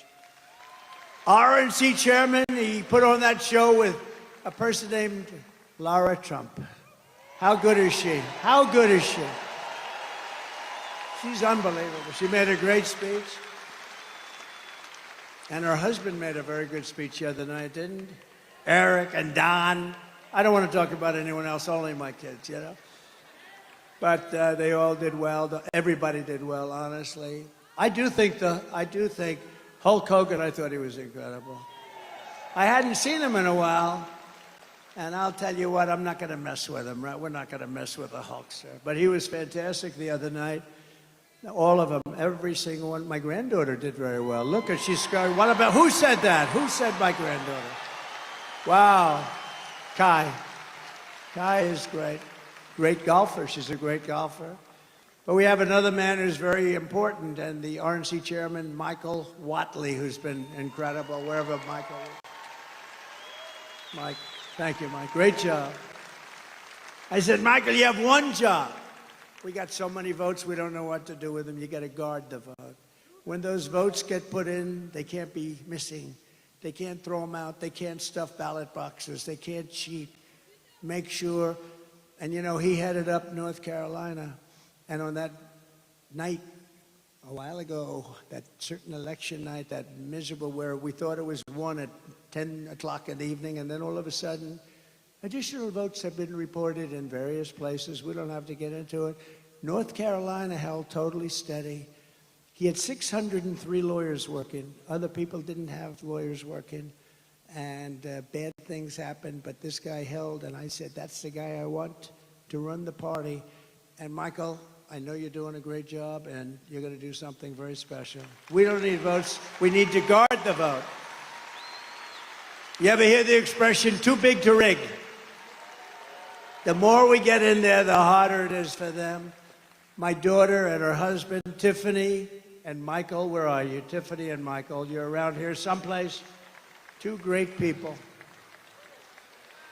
Fairly recently, thank you, Tiff. Great people.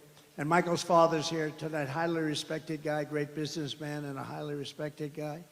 From the moment we take back the White House from crooked Joe Biden and Kamala, I call her Laughing Kamala. You ever watch her laugh? She's crazy. You know, you can tell a lot by a laugh. No, she's crazy. She's nuts. She's not as crazy as Nancy Pelosi. Crazy Nancy. Did you see Nancy Pelosi is selling out Biden now? Did you see? She turned on him like a dog. Well, I don't know if he should continue. All of a sudden, where did that come from? She was 100%. All of a sudden, she's not sure. Not sure means he's gone. But no, she's crazy as a bedbug. She's a crazy person. I believe we're going to have the 4 greatest years in the history of our country. I believe that.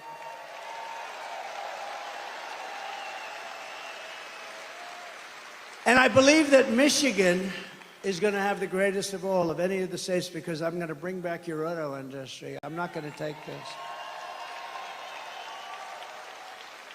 You know, in Mexico, they're building among the largest plants for auto manufacturing anywhere in the world. In Mexico, near the border, they think that they're going to make cars and sell them into the United States and lose all our jobs.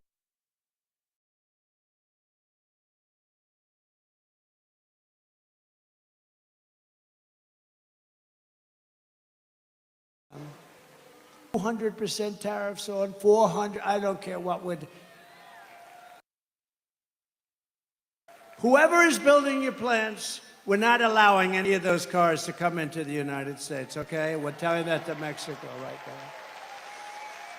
You want to build those plants? Or a friend of mine who builds plants, that's all he can do. He's a great guy, but his strength is plants. If you say walk across the street, he's not that good at it.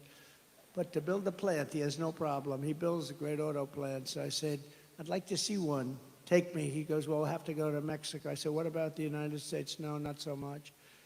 He goes, there are actually some of the biggest in the world being built right now in Mexico. I said, this happened over the last couple of years with this stupid president that we have. Stupid. He's a stupid person. And I can say it because, you know, once he weaponized justice, you know, I would never talk about a president like that. Once he weaponized justice against me, I said, oh, wow, that's really incredible. That's never been done before. I can do it. And I'm knocking him out. But sometimes you have crooked judges. We have some real crooked judges, too.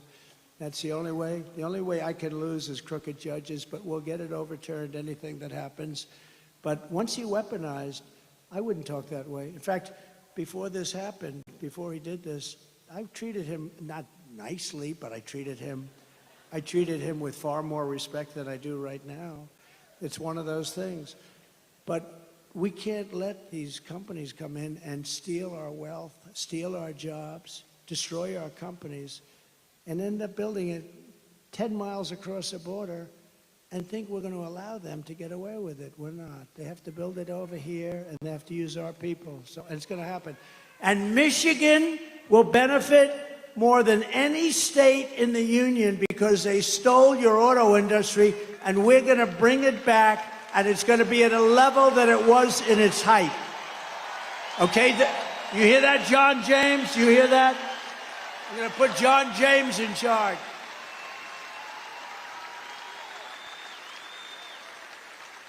And the amazing thing, it's not even hard to do. It's not even hard. It's so crazy. You know, if you want to build something in China, you're building it here and you send it over there. We don't want it. They'll charge you like 250% tariff. We don't want it. Then you get an invite. Build your plant over here. So these companies, they go over there. Harley-Davidson did it in India. They couldn't sell. They had a 200% tariff on motorbikes. I had them in the office in the White House, the Oval Office, and the head of Harley-Davidson. I was disappointed in that, actually.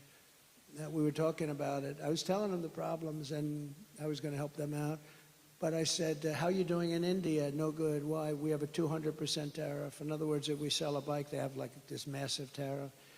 And I said, well, if you have a 200% tariff, that means you're not going to be able to sell any.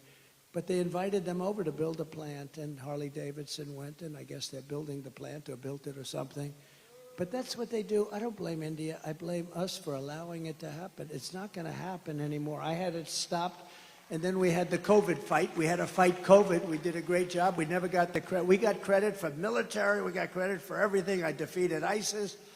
We did unbelievable things. Unbelievable. We got the biggest tax cut in history, the biggest regulation cuts in history.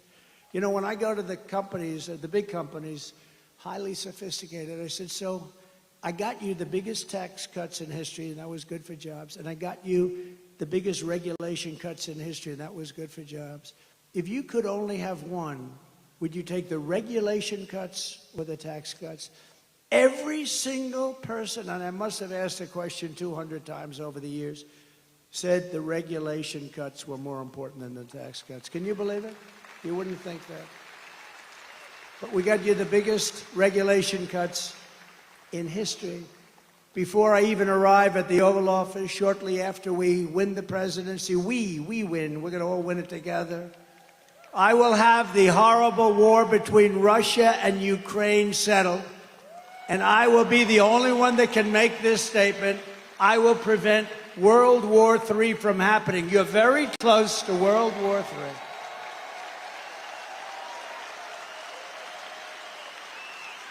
If I was president, the Afghanistan disaster, which probably caused Putin to go in, and by the way, he wouldn't have gone in with me. He would have never gone in with me. And he didn't. And by the way, he didn't. But the Afghanistan disaster, not the fact we're getting out. I was getting out. After 21 years, you get the hell out. But I would have kept Bagram. It's 1 hour away from where China makes its nuclear weapons. We gave it to them so stupidly. It's one of the biggest airfields in the world. We built it many years ago for billions of dollars. We were going to keep that. We were going to man it, keep it. Think of it, 1 hour away. You know who has it now? China has it now. How stupid are we? Should have kept that. And you know the lift? The lift should have been done at Bagram, not their little local airport where they had riots all over the place, and then the bombs started going, killing 13 of our great people, obliterating, I heard the number this morning, 47. That's maybe the right number because we're looking at 47, you know that, right? Obliterated 47 great young Americans, their legs gone, their arms gone, their face just wiped out. And hundreds of people besides, hundreds of people. The worst catastrophe, the worst, most embarrassing disaster, I think, ever that happened ever in this country. And because of that, I think Putin looked at that, the incompetence, the stupidness of Milley and these guys that don't know what the hell they're doing. And he looked at it and he said, this is a great time to go into Ukraine. But he would have never done it with me. If I was president, the Afghan disaster would have never happened. Ukraine would have never happened. And October October 7th, the attack on Israel would have never happened. Remember, Iran was broke. Iran had no money. They were broke. Now they have $250 billion. But we'll get along with Iran. We'll get along with whoever we have to get along with, but it would have never happened. All of the things, and you know what wouldn't have happened? Inflation wouldn't have happened, because I had energy low. Inflation was caused by energy going up twice. I will restore a thing called peace through strength. That's what we have. Remember, I'm the only president in 80 years that I started no new wars. I finished some. Totally defeated the ISIS caliphate. In my next term, we will build a great Iron Dome missile defense shield over our country, a dome the likes of which has not been seen. And it will be entirely built in the USA, and much of it will be built right here in Michigan. Why shouldn't we have the same protection that other countries have, Bill? Why shouldn't we have the same protection that Israel has and that other countries have? And Ronald Reagan wanted to do this many years ago, but honestly, we didn't have the technology. Now we do. 301 missiles were shot at Israel, and almost every one of them was knocked out of the sky. It's an unbelievable technology. And it's our technology, and we're going to use it for our country, and we're going to be a lot safer than not having it. The Iron Dome, we're going to build the great Iron Dome, the latest and the greatest, and much is going to be made right here in Michigan, as you can imagine. And we will not cut one penny from Social Security or Medicare. And they are really, they want to raise the retirement age. Biden wants to raise the retirement age and they're going to. You know why? All of these immigrants coming in, they're trying to put them onto Medicare and Social Security. So not only do they want them to vote, they want to destroy Social Security and Medicare. It's not going to happen, and we're not raising your age. One day, he's going to destroy. First of all, he doesn't have any idea what the hell he's doing. But I kept that promise 4 years ago. Remember, they said, he'll come in and raise Social Security. I went through 4 years. It was never even a topic that was allowed to be discussed. Because we have, between the liquid gold under our feet and all of the other things and the growth mechanism that we have in this country, we don't have to cut Social Security, which people have earned, and we're never going to cut it. And when you hear that stupid guy, that low IQ guy, get up and say, I inherited 9% inflation. False. He inherited 1.4, but really nothing. And when he says, he's going to raise Social Security, no, false. He's going to raise it because he's stupid. That's why he's going to raise it. Don't believe it. They have this line where it goes one after the other. But one thing, it's very simple. They're going to raise your taxes 4 times, and that's there because they don't want to renew the tax cuts that I gave. It's approximately a 4 times increase, and they don't want to renew them. But you can't believe these people when they get up. Biden and I watched Camilla the other day, brilliantly put on Fox. I don't know why Fox does it. Please, Fox, will you please get smart? Will you please get smart? And she's ranting, he is going to destroy Social Security. He's going to destroy Medicare. He's going to destroy this. I mean, just made up. It's just sound bites. It's disinformation. That's the other thing they're good at. They say anything they want to say. I am going to protect your Social Security. We're not going to be raising the number of years. We're not going to raise it by 1 day, let alone 1 year or 5 years or 10 years like some stupid people want to do. We're going to grow our country. It's going to be growth. And it's going to be using the assets and resources that we have, much of it right under the ground. We're going to rebuild our cities into beacons of hope, safety, and beauty better than they have ever been before. We're going to have to work with the Democrat governors and mayors on that. But our cities are just horribly run. And then we have our capital, our beautiful capital in Washington, D.C. We're going to take it over. We're going to clean it up. We're going to renovate it. We're going to rebuild it. We're going to make our capital the most beautiful anywhere in the world. We're going to get rid of the nightmare of murder and crime. And it will become the most beautiful capital anywhere in the world once again, but far more beautiful than it was before. And when you want to go from Michigan to see the Washington Monument, yes, we're keeping the name Washington. We're not changing the name. Or the Jefferson Memorial, where there's a big move to change the name. We're not changing the name. Remember when they were knocking down statues and I was president, and I found an old bill and I reenacted the old bill. Anybody touching, knocking down, or even trying to harm any of our great statues or monuments goes to jail for a 10-year period with no commutation and no shortening of the sentence. And it was a beautiful sight as we watched everybody leave town. They left town so quickly. They left town. We said, bye, everybody. No, we have to meet people that have evil intentions. They wanted to knock down the Jefferson. If I didn't get the military out to save the Jefferson Memorial, they would have done a job. But I found this old law that today we're almost incapable of producing things like that. 10 years, and there's nothing like good behavior, and you get out in 2 days. It's 10 years in jail if you touch our monuments, if you even try to knock them down. I had a news conference, I signed it, and everybody left town. It was a beautiful thing to do. We're not doing it. We won't be changing the name of Jefferson, Washington, Lincoln, like they did our forts. I get out of office, they did our forts, right? We won 2 world wars of those forts, and now they have different names, many of them. Fort Bragg, and the people that live next to Fort Bragg are not happy. They're not happy. They changed the name. We won 2 world wars out of Fort Bragg, and then they decide to change the name because they think it's politically correct. On day 1, I will sign a new executive order to cut federal funding for any school pushing critical race theory, transgender insanity, and any other inappropriate racial, sexual, or political content onto the shoulders of our children. And I will not give 1 penny to any school that has a vaccine mandate or a mask mandate. And I will keep men immediately, day 1, out of women's sports. And I will fully uphold our very important but under siege Second Amendment, as I did for 4 years.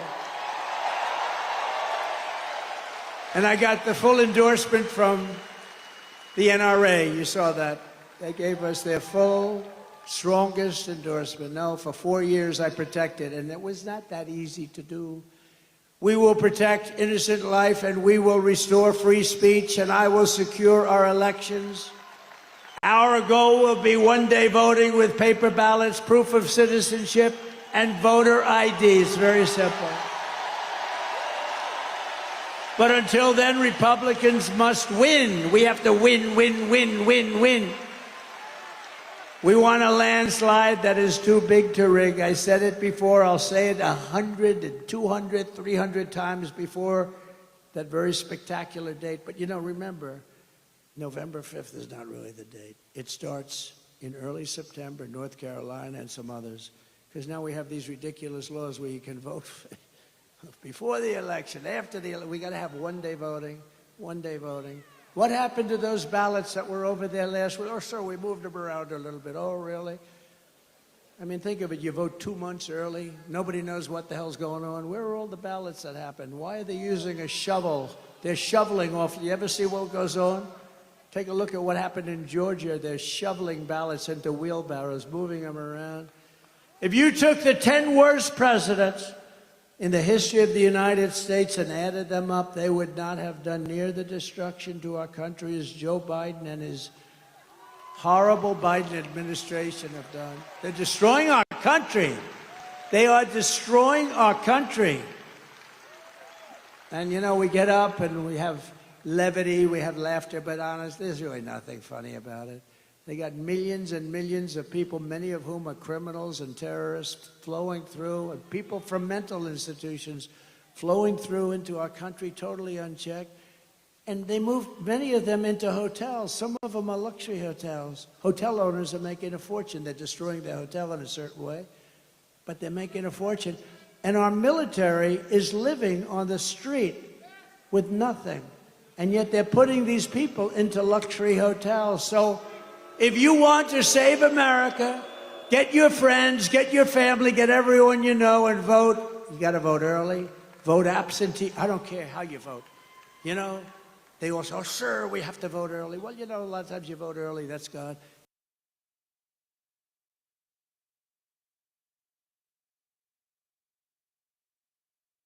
You got to vote, and you got to follow your vote. Make sure it doesn't get canceled out. You can do it. Vote on election day. I don't care how you vote, you've got to vote. Vote early if you want. Everyone's saying vote early. I don't. Look, you got to vote, and you got to get out and vote. You got to protect your vote. That's what Michael's doing. He did it better than anybody else in the country in North Carolina. That stayed right here. When Georgia went down, when Pennsylvania went down, it stayed right there. All of a sudden, in certain states, they found all these votes. A totally rigged election. We're never going to let it happen again, because this time if it happens, we're not going to have a country. We won't have even a semblance of a country left. And if you want to help us ensure election integrity, sign up. It's called protectthevote.com. Protectthevote.com. Sign up. And that's on election integrity. You got to watch and watch very carefully. So in conclusion, from Marquette to Midland, from Lansing to Flint, and from Detroit to right here in Grand Rapids, we've had great victories in Grand Rapids. Remember when we won the state of Michigan? Now, we did much better the second time, but I won't mention that. But remember, and I was at Grand Rapids, and we came in, and we had a crowd like nobody ever saw late in the evening. Remember that? You were there? And we had a crowd like nobody's ever seen before. I said, why would we lose Michigan? And we ended up winning Michigan. I was right. Actually, Bill Clinton told Hillary that he was in Michigan. You're going to lose. You know, he's a good politician. You had a natural instinct. He said, you're going to lose Michigan. You're going to lose Wisconsin. They said, whoa, why are we listening to this man tell us this? And he was right. Wisconsin and Michigan. I said, why are we going to lose? We had 49,000 people show up. She had like 300 people show up. I said, why are we going to lose? And we won. We won Michigan. And then we did much better the second time, but bad things happened. We're not going to let that happen anymore. We stand on the shoulders of the brave Michigan patriots and tough Michigan workers who manned the first assembly lines. You remember that? Does anybody remember that? It's a long time ago. Anybody remembers that? They're extremely old. Is there anybody that wants to admit?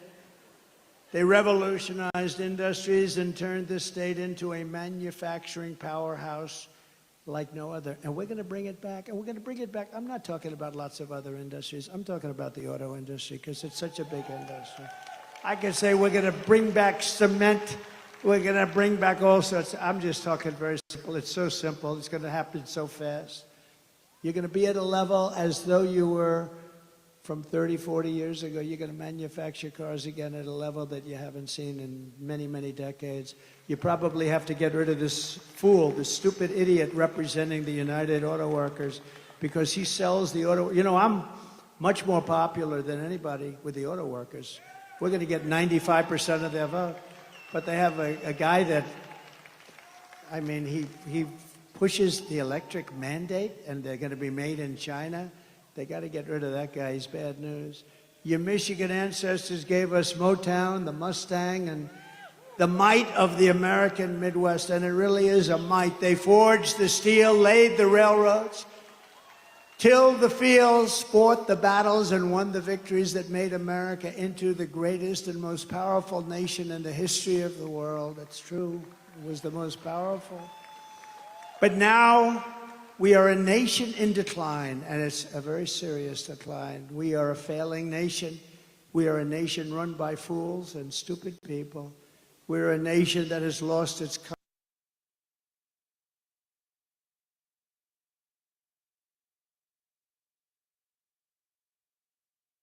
confidence, its willpower, and its strength. We're a nation that has lost its way.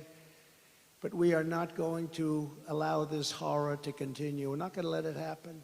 Less than 4 years ago, we were a great nation, and we will soon be a great nation again.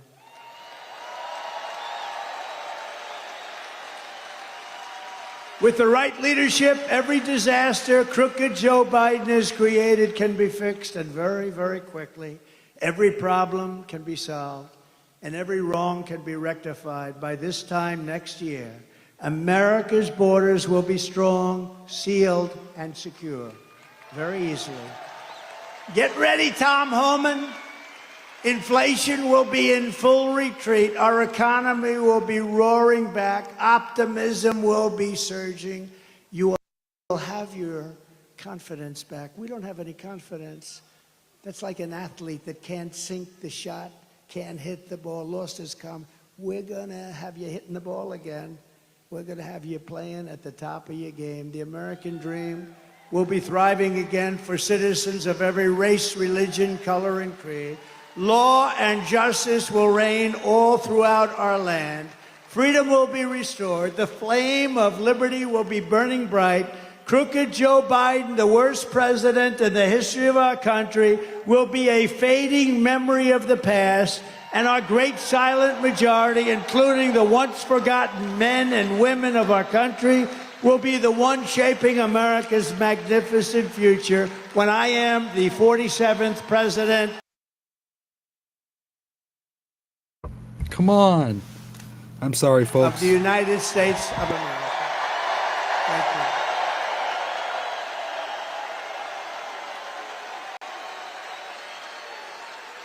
Because we are all Americans, and together we will show November 5th to be the most important day in the history of America. It will be the most important day.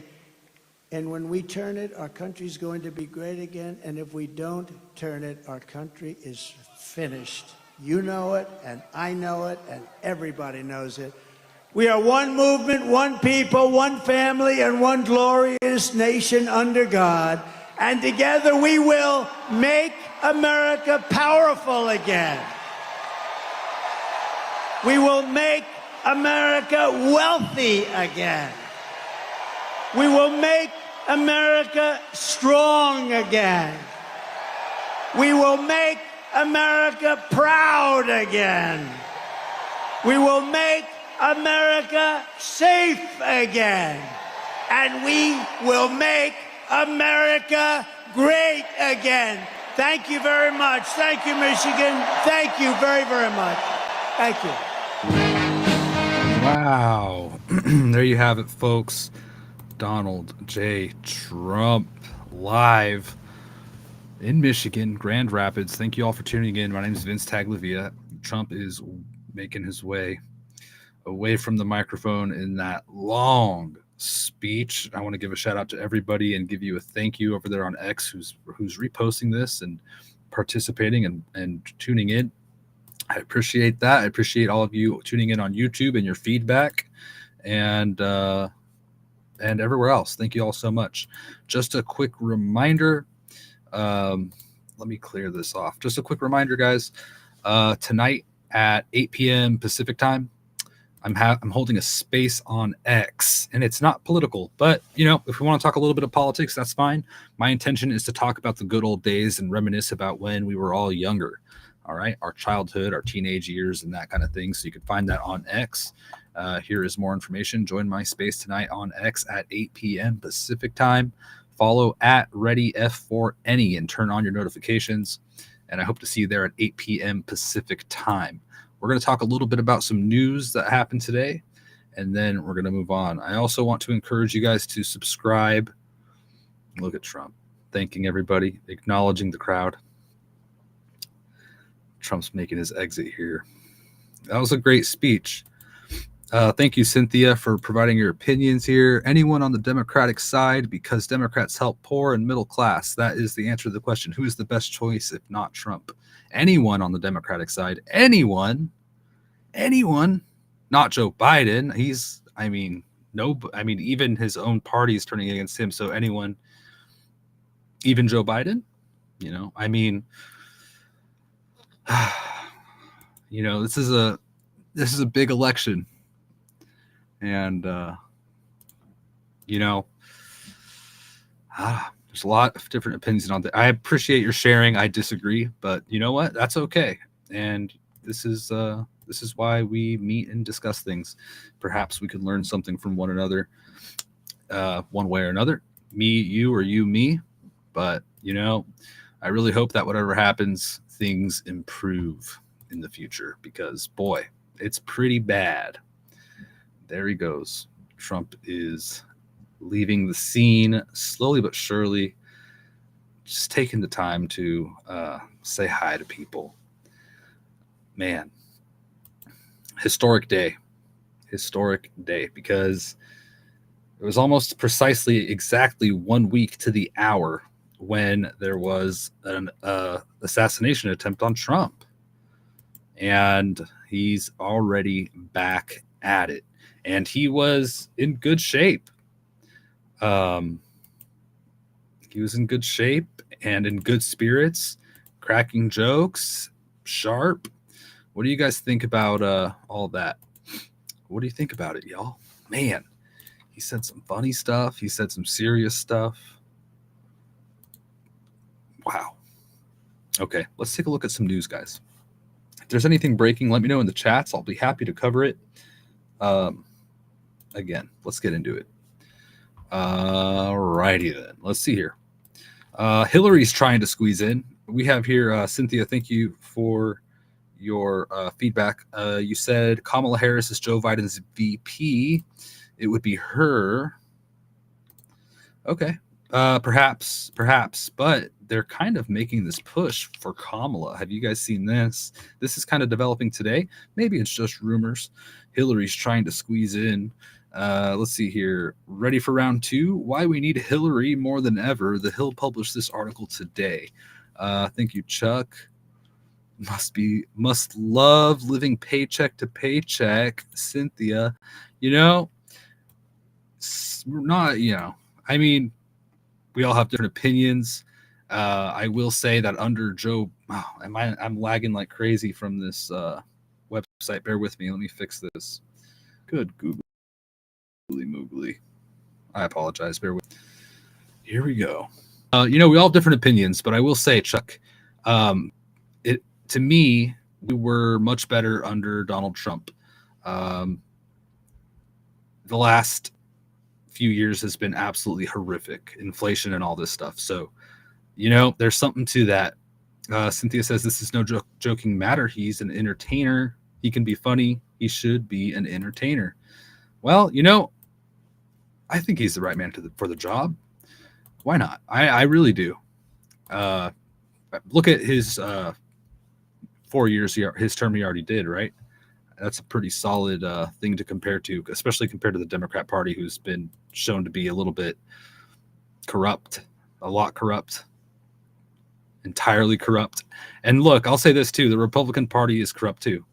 We've seen criminals that are Republicans as well. So look, I'm not trying to say that they're perfect, but Trump, he's not a politician, and that is not a downer. That's not a negative in my opinion. Cynthia, I'll pray for you. Yeah, Cynthia, you know what? It's okay. We could agree to disagree. And if you want to share stuff with me, you could join my space on X tonight. Or we don't even have to talk politics. You could just join and hang out. Everybody's welcome. So let's take a quick look. I told you about Hillary.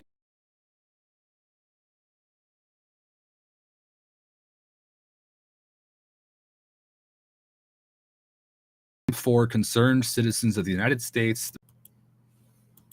Testing. Can you guys hear me? Please let me know in the chat if you can hear me. Let me know in the chat if I'm back here. Hello. Okay, I apologize for that interruption. Earlier today, there was a memorandum that was released by Donald J. Trump. His physician, while he was president, came out and said that he's doing well as far as his gunshot to the ear, and that he's recovering as expected. And they're going to test his hearing continuously, and that it seems to be okay. He did have a bandage on tonight, and that is just because the ear has so many blood vessels that it's still a healing wound. So they're still covering it, but it's beginning to heal. So that's good. Chuck says, I don't know who has the bigger crooks, the rhinos or the Democrats. Cynthia, thank you for that. I appreciate that status. Thank you very much. I'm good now. Thank you. Yeah, Chuck, it's hard, maybe they're neck and neck, because I think they're the same. They're really the same. Two wings of the same bird is what some people say. Although some people think, there's that the Democrats are perfect.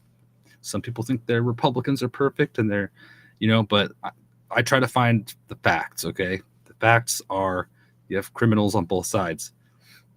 I'm not saying Trump's a criminal, by the way. I'm not saying that. I'm saying some Republicans and some Democrats, and that's a fact. We could look that up. Onward.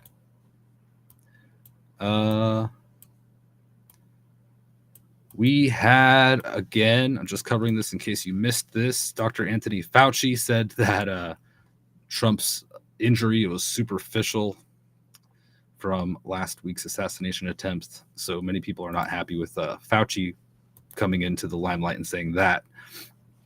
Onward here. Let's see. The Hill on Hillary Clinton. Hillary Clinton's kind of coming into play here. There's a lot of rumors as to if they're going to run Biden, if they're going to try to do the old switcheroo. How is the campaign money going to be handled if it doesn't go to Kamala? If Biden happens not to run, he's getting a lot of pushback to step down from his own party, and everyone sees the problems here. It's undisputed.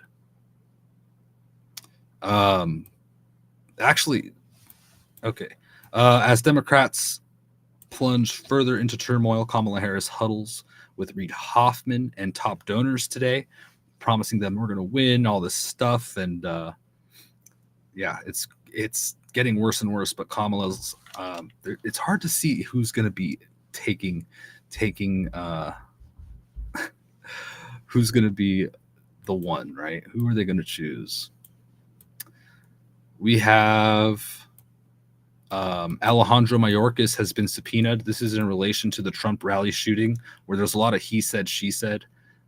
Here we have the Butler Township Commissioner came out and says the Secret Service Director, Kimberly Cheadle, is lying. She's lying. And the local police's only duties assigned to them were strictly traffic detail. So the Secret Service and the local police are having disagreements, and they're having conflicting stories and conflicting allegations. On Monday, there is a subpoena. The subpoena was issued for Kimberly Cheadle to appear on Monday. We'll see if she complies or if she just completely disregards law and order. Who knows? Happening now. Okay, let's see here. This was kind of interesting. The Gateway Pundit covered this story. Here we go. Gateway Pundit writes, DNC Rules Committee outlines new voting process. Will move to virtual roll call to nominate Joe Biden in order to prevent embarrassing public display. That is their kind of an opinion piece by Jim Hoft here. But it does appear that way. Why are they changing this? That's so funny. It says here from the Gateway Pundit, quote, the DNC's Rules Committee on Friday made the case for proceeding with Joe Biden's virtual nomination while also outlining next steps in the process and how virtual roll call voting would work despite rumors of Biden dropping out, ABC News reported.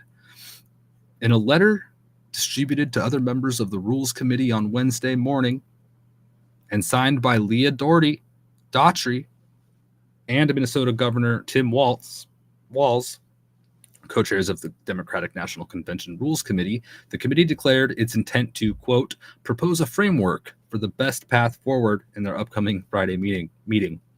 The Gateway Pundit continues, they say, of course, this sudden new rule is being implemented to prevent any embarrassing displays by states or delegates during the nomination process. And, it's an interesting take. It says here, however, the letter also clarified that the adoption of any rules would be deferred until its next meeting scheduled for July 26th in just a few days. The Democratic National Convention is scheduled from August 19th to the 22nd in Chicago, which is interesting. They're having the convention in Chicago, which is just, I think, a horrible place to have it considering the state of Chicago. I can imagine we're going to see protests from everybody. I'm not anticipating large protests from Republicans, But of course, anybody can appear to be a Republican and go protest. We've seen that before on January 6th, for example, and in other protests. Sorry, it's really hot. My air kicked off, but I decided to wear a sweater, which was smart, huh? But I can imagine protests occurring from the various groups that are protesting now. The anti-war or pro-war, various groups of people that we see protesting daily now. Maybe we'll see more. Chicago is just crime-ridden. I don't know why they would hold it there, but they are. Hopefully there is peace and law and order, right? And things are kept under control. We can only hope. In other news, I just want to cover this kind of outside of the political realm. There was Sakurajima volcano has erupted in Japan. This happened this morning. Just so you're aware, just something to note, y'all. We've got video footage here. Let's take a quick look. So this happened. There it is. Big plumes of smoke. This is Japan, a volcano erupting. We've got large fires. This is kind of world news for a moment, folks. There was a large fires captured on film and on with photographs after Israeli air raids on the city of Hodeidah in Yemen. Just absolutely massive fires. Horrible situation. War is bad. That's my opinion, and I'm sticking to it. Just a very, very large area on fire there this morning. Look at this picture here to give you an idea of how much has been engulfed in flames. I'm not sure how much under control this is, but this is just horrific. I mean, war's bad. I don't care really how it's cut, and I look forward to hopefully some peace in the near future. Chuck, thank you for tuning in. Yeah, they're going to perhaps be protesting something, and like I said, I hope it just remains peaceful. Thank you. I'm just, let me check here what we got. All right. Again, you guys, if you're just tuning in, we just concluded with Trump's speech. Join me on X. Tonight, we're having a conversation. It doesn't need to be political.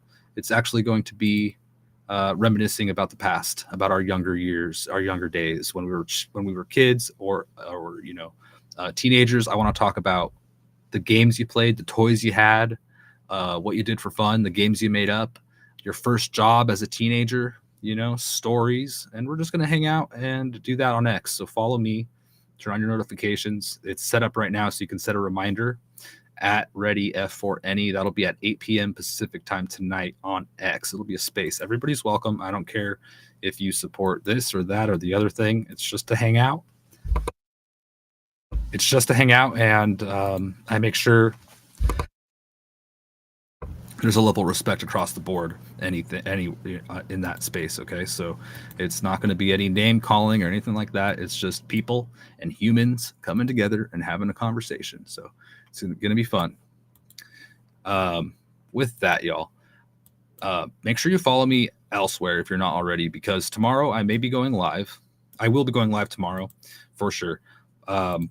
With what information, I'm not sure yet. I'm still putting this together. But there's a lot of things developing, okay? So be prepared for streams on other platforms like x.com, like DLive, like Rumble, okay?